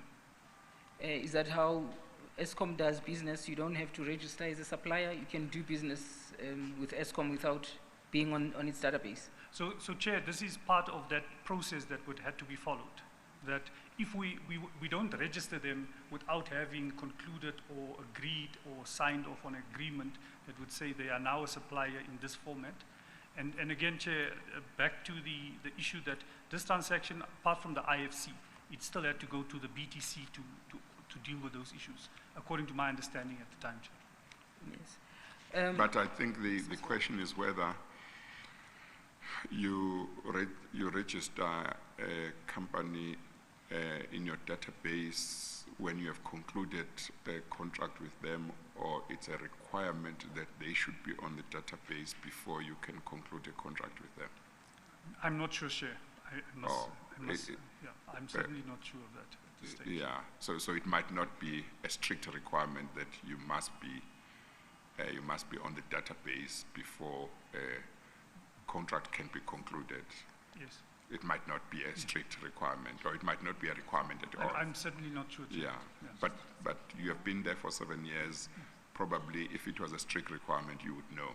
I would know, Chair. Yeah. Yeah. Okay. Can you just follow up on that, Mr. Pillay? Even as lawyers, you wouldn't be able to do work with government if you don't appear on the Treasury database. Is that maybe something that maybe they are just abusing lawyers? Something that we can do without being on the database and just do business with government? Sorry, Chair, is the question that if they are not on the database? Yes, that you can't do business with them. So in our case, if you use the example of the lawyers, we have a legal panel that is established, and then you would obviously, if you are qualified and on the panel, you would be on the database of ESCOM. Yes, and then only then will ESCOM contract you to do work for it. So there would be a contracting period, obviously, to get you onto the panel, and for you to be on. That's certainly my understanding of it. That there must be a contract first before you are on the panel, before you are registered. That is the part that I'm not sure of, Chair. Which comes first? Do you have a contract and then you are registered, or are you registered then you have a contract? But isn't your section a custodian of that information as Treasury, ESCOM? Of the legal panel? No, not necessarily the legal, of the database for suppliers for ESCOM. So we have a general database. Yes. So what we do with, and in this case there was an RFP. We have issued that RFP to the whole market. We did not say if you are not on the ESCOM database or you can only. Yeah. Yes. All right. Okay. And then just on that RFP scope, you said how many people reacted to that? Sorry, Chair, I'm not sure, but there was a number of responses. Okay. I think indicative, from memory, I remember there was the ones that I mentioned earlier was the JP Morgan Municipal Debt Securitization. There was the ABSA RMB facilities. Sorry, I don't have off the top of my head the complete list. And then how do you make sure, the chairperson did indicate this when we put one of the questions to you, that in order to make sure that your procurement processes are constitutionally compliant, how do you make sure that, for instance, like in this case of Warong, where you have cast the net wide and said anyone who's got a funding proposal that's not going to require government guarantees, please offer your services to us. How do you then make sure that that process is fair, it's competitive, and it's cost effective?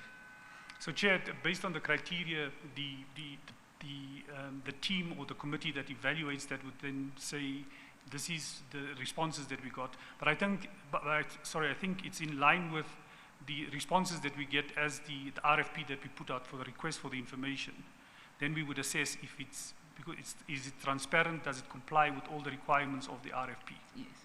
And then, am I correct to say that in your answers to the chairperson, you did not have a successful bidder from the RFP process? In your answers to the chairperson, there wasn't a successful bidder to that RFP process? To the RFP process? Yes. The ones that we were dealing with, so the With the particularly- Warong yeah, situation, yes. Yes, and the ones, the examples that I used, the JP Morgan, the ABSA and the RMB proposals. They were certainly one that I can recall. Yes. And then, So I'm sorry, sorry. is the answer that you concluded that process and there were entities or suppliers, that service providers that you appointed? So we did not conclude with that. So we were. You left it we hanging. identified the list. Yeah. And we were continuing with discussions with them, Chair. But was that discussion concluded at any stage, or it was abandoned after the signing of the agreement? No, Chair. So we concluded the JP Morgan one we could not conclude because of the state within ESCOM, particularly around the municipal debt. The other two, from memory, the ABSA transaction, and we've concluded on an RMB transaction, Chair. Okay, and those were entities that responded to the RFP that you told us about? RFP, Chair. Okay, all right, thank you.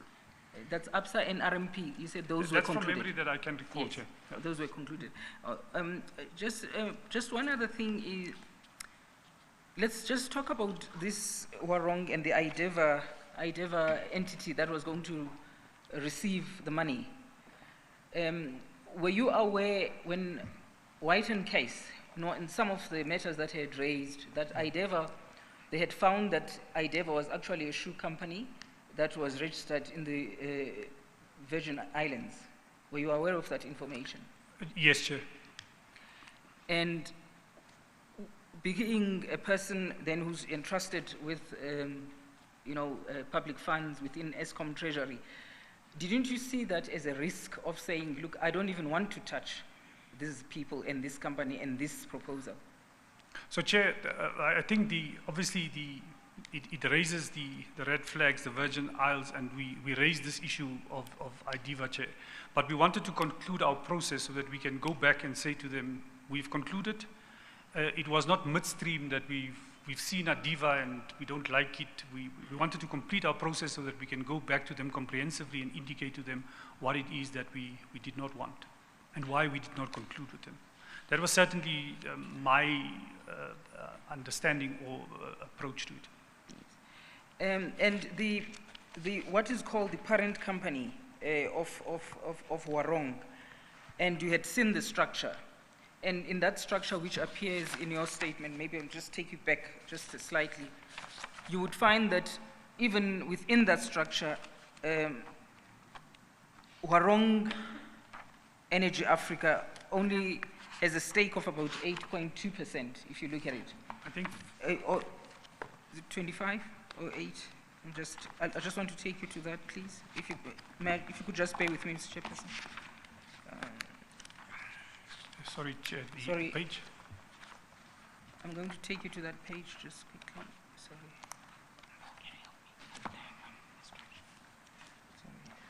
Sorry, I just want to find the diagram.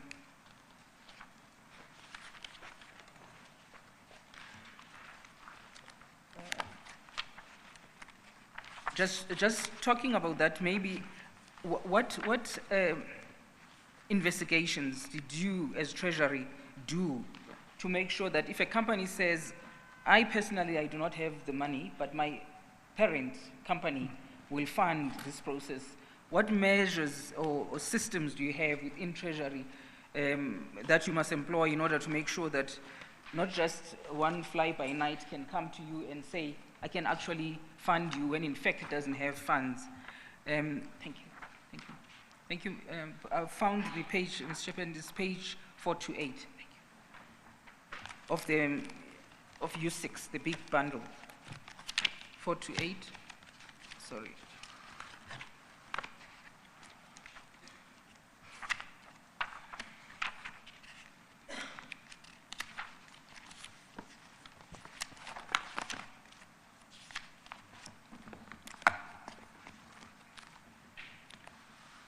As you can see, what's called as a parent company, China Huarong Asset Management Company on top.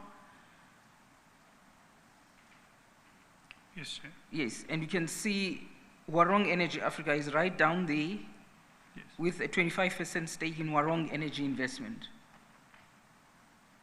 65% stake in Huarong Energy Investment, and that has 25% stake in Huarong Energy Africa, Chair. Yes. No, 65% is for China Huarong. China overseas investment into Huarong Energy Investment. Yes, but you're talking about the Huarong that you were dealing with. Yes. Yes, what is the percentage for that one? The we were dealing with Huarong Energy Africa. Yes.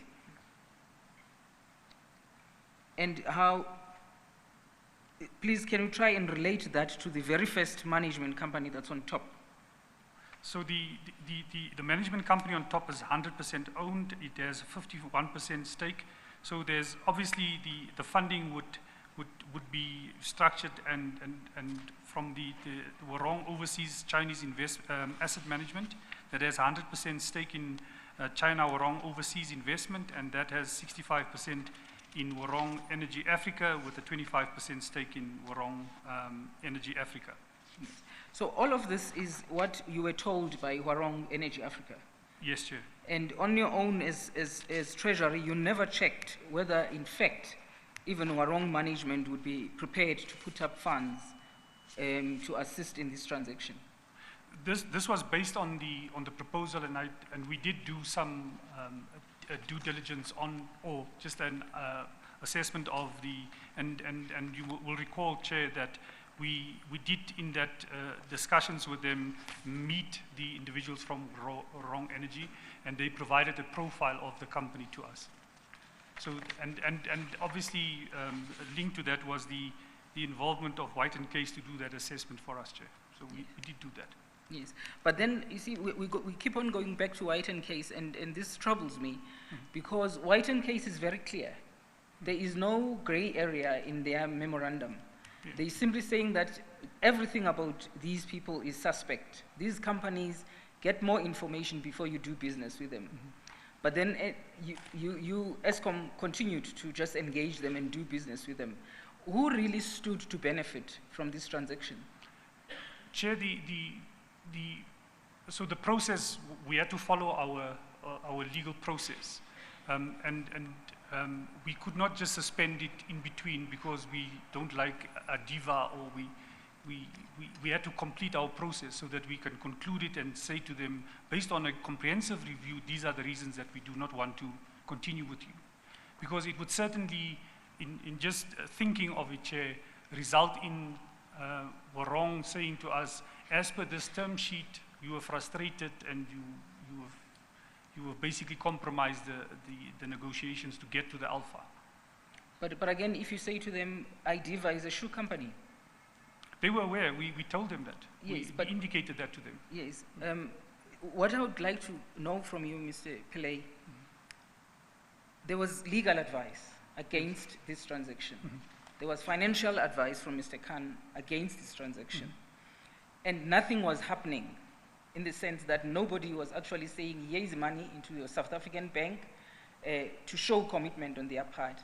How was this transaction going to benefit ESCOM? So, Chair, there would not be money going into ESCOM if you don't have an agreement that is signed. And certainly the discussions around August was clear that there was, following our process, the legal advices were clearly there and not to continue. The evaluation from Mr. Khan is clearly there. And so there was sufficient reason now to say, based on a process that we followed, that we can go back to them and say to them, we followed our processes. We can't continue with you. Then at what point then, just before Mr. Maritz had signed, at what point did you raise these matters with Huarong and say there are these concerns, please rectify them or satisfy us that in fact these matters, which are crucial towards the conclusion of the agreement, even if it was not going to, but if you were anticipating concluding one, at what point were these matters raised with them? It was raised throughout the discussion around the agreement.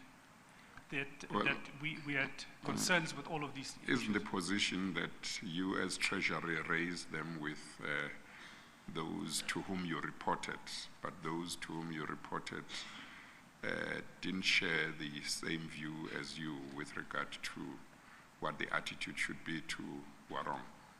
Chair, it may be an easy yes out, Chair, but certainly we engaged them. Warong. Yeah, we raised it Yes. internally, Chair, but there Yes. was the process that we are involved in developing Yes. and the proposal, or engaging or negotiating this proposal. Including with Mr. Anuj Singh, or when he was No, not just with there? them, Chair, because the board resolution was negotiate and, Yes. and not conclude. So in Yes, that no, we no, raised- what I mean is, from what you have told us, at least from a certain stage, Mr. Anuj Singh seemed to have no problems dealing with them, or even concluding, signing some agreements of one kind or another with them.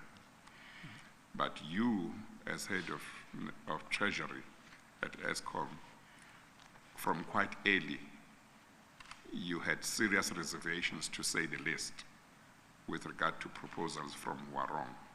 So what I thought might be the position is that what you told Warong depended on what Mr. Anuj Singh's attitude was, because he would be, I thought he would be the leader of any group from ESCOM discussing with Warong. But I may be mistaken in that regard, because you say you did raise these issues with Warong. Yes, we did. And would Mr. Anuj Singh have been present when you raised them, or he would have been? He No, would not Chair. have been present. No, he was not. He was not present when we engaged with him Oh, in that okay. process. Okay. Anyway, the answer is that you did raise them Yes. prior to the signing. Prior to the signing and throughout the process that Yeah. we were going through with Okay. them, Chair. Yes, thank you. And the raising them, did you raise them in writing? So there's evidence of just particularly the fee issue and the structuring of the fees. We raised those with Warong. Yes, but I'm talking about matters that are structural, that are raised by White and Case. They raise structural matters and matters relating to the terms. The structural issues about the composition of the various entities, did you ever raise those in writing? No, not in writing, Chair. Yes, thank but you. it's in the part of the negotiations and discussions we had with them. Yes, and thank you. Lastly, Mr. Pillay, from the correspondence, I've taken through the submissions and everything else that you had prepared. It appears that there was a point when you were in support of this transaction, am I right? Chair, the only reference to it in terms of the support for the transaction was in particular the questions at the various boards, and it was specific to the fee, the LIBOR plus 2.7, and I remarked that given my high-level assessment of it, it should not be, I'm comfortable, but I must also admit, Chair, that was in the absence of having to go to the ALCO and having a firm discussion and discussion around that, Chair. There was certainly never an express my side to say, I support this, I want to do this. Yeah, okay. So in other words, from everything that you have written, that indicates that you were moving the board, the IFC or the PTC, to support whatever it is that you are requesting about the transaction, the chairperson must regard that as your support of the transaction. No. So it is, I mean, I took it through the process. What does that mean? Please. So please I explain. presented it to the board because I can't go to the board in my personal capacity and say, try and convince the board to support it. It was based on an RFP, RFI process that we followed. I'm just trying to Well, understand. well, maybe let's put it this way. Yes. Did you ever say anything to the board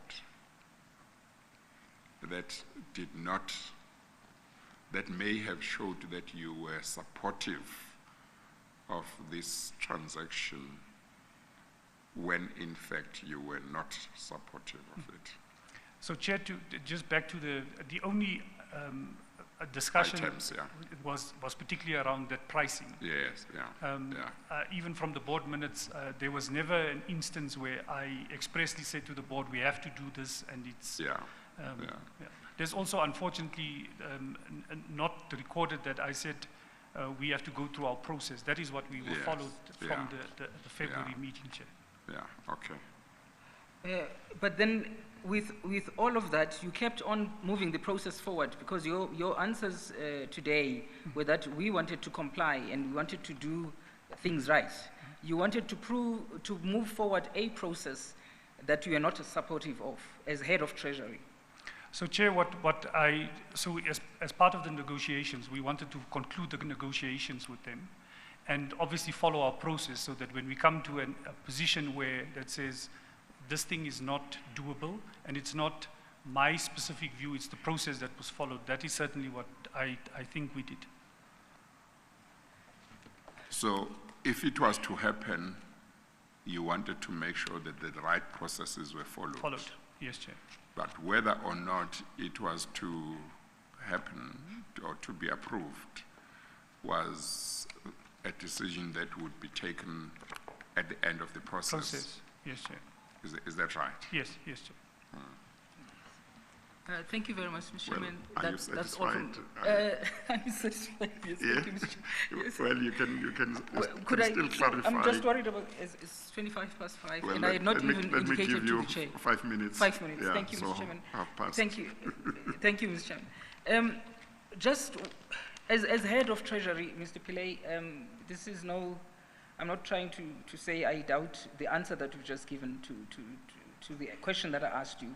I'm just trying to understand a situation where you are heading an institution, a department within that institution, and certain things happen, and you move forward with the process in the manner in which you did.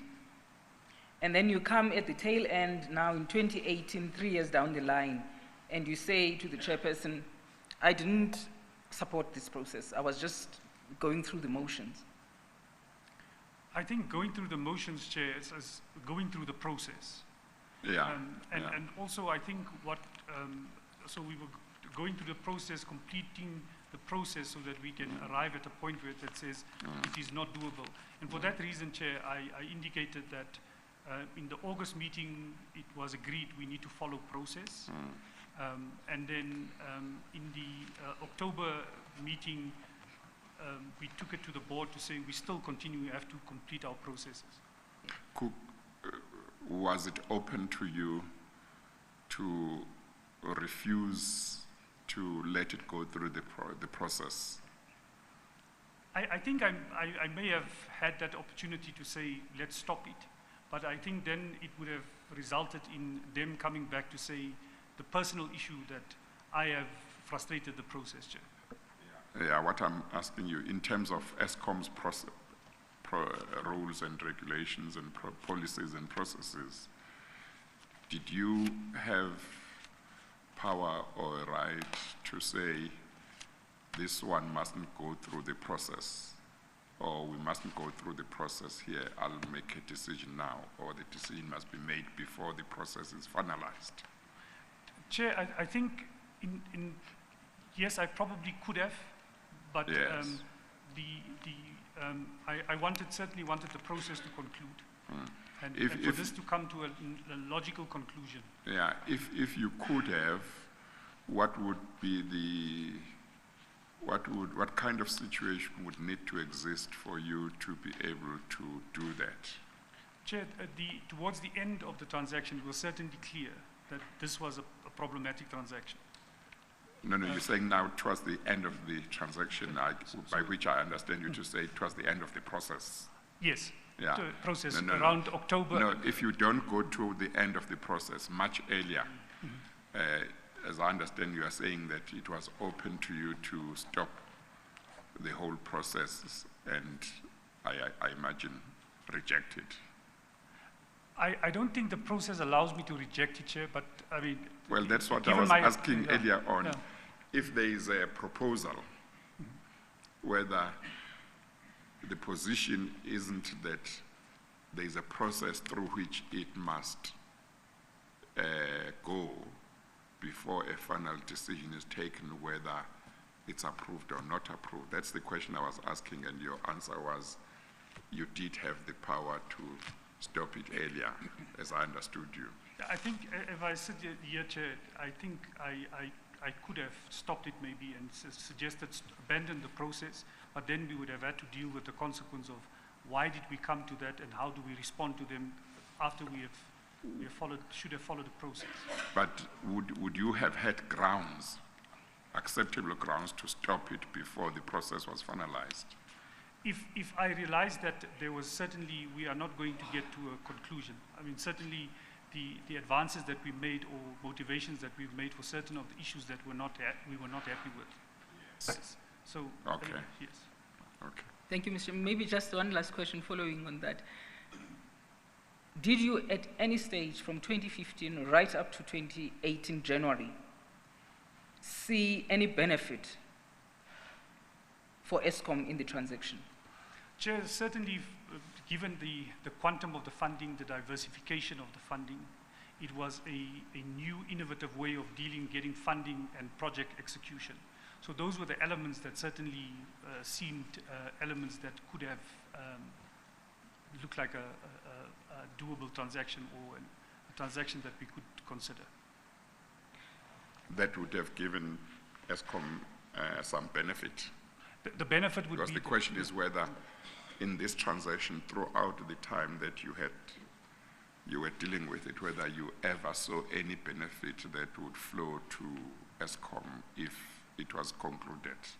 So, Chair, if it was concluded within the cost that we were were willing to negotiate to, if we were able to get the quantum of funding, it would have certainly been significant, and it would have certainly assisted us with our capital program if that was successful. So those were the initial elements that we found. Okay. Thank you very much, Mr. Chairman. Thank you. Your time is up. Yes, thank you. Thank you. We finished with the statements. Thank you, Mr. Chairman. That is the evidence, then, of Mr. Pillay. Thank you. Okay. No, thank you very much, Mr. Pillay, for coming to give evidence. I will release you now. If a need arises for the Commission to ask you to come back, you will be contacted and be asked to come back. But for now, you have finished your evidence and you are excused. Thank you very much, Chair. Thank you. Thank you. Yes, we will adjourn and resume on Monday at 10 o'clock. Thank you. Okay, we adjourn.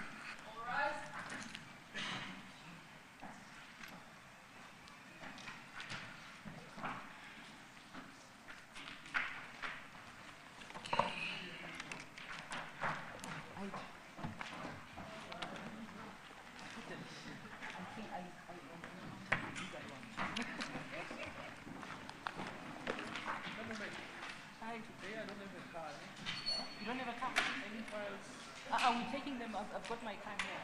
But you almost yes, when you're online, you are just lazy. That's why. No. I'm just. I think so. I don't know. Can you get it? No. Remember, there's other witnesses that are gonna come. You want a copy? But you've got it, Mos, in your stick. Well done. You did well. You did. No, I didn't. No, it's just that you gave me an answer that was completely different from what you've been telling me all along. That I believed in it until I realized that people were doing it. That's why I asked the question. And then you just came up with something new. Are you? But well done. Thank you. Thank you very much for your help. I really appreciate it. Thank you. Okay. All right. Thanks. The next person? No, we'll let you know if they respond. Yeah. Thank you so much. Have a good weekend. Thank you. Okay. Thank you. I think because you would do that.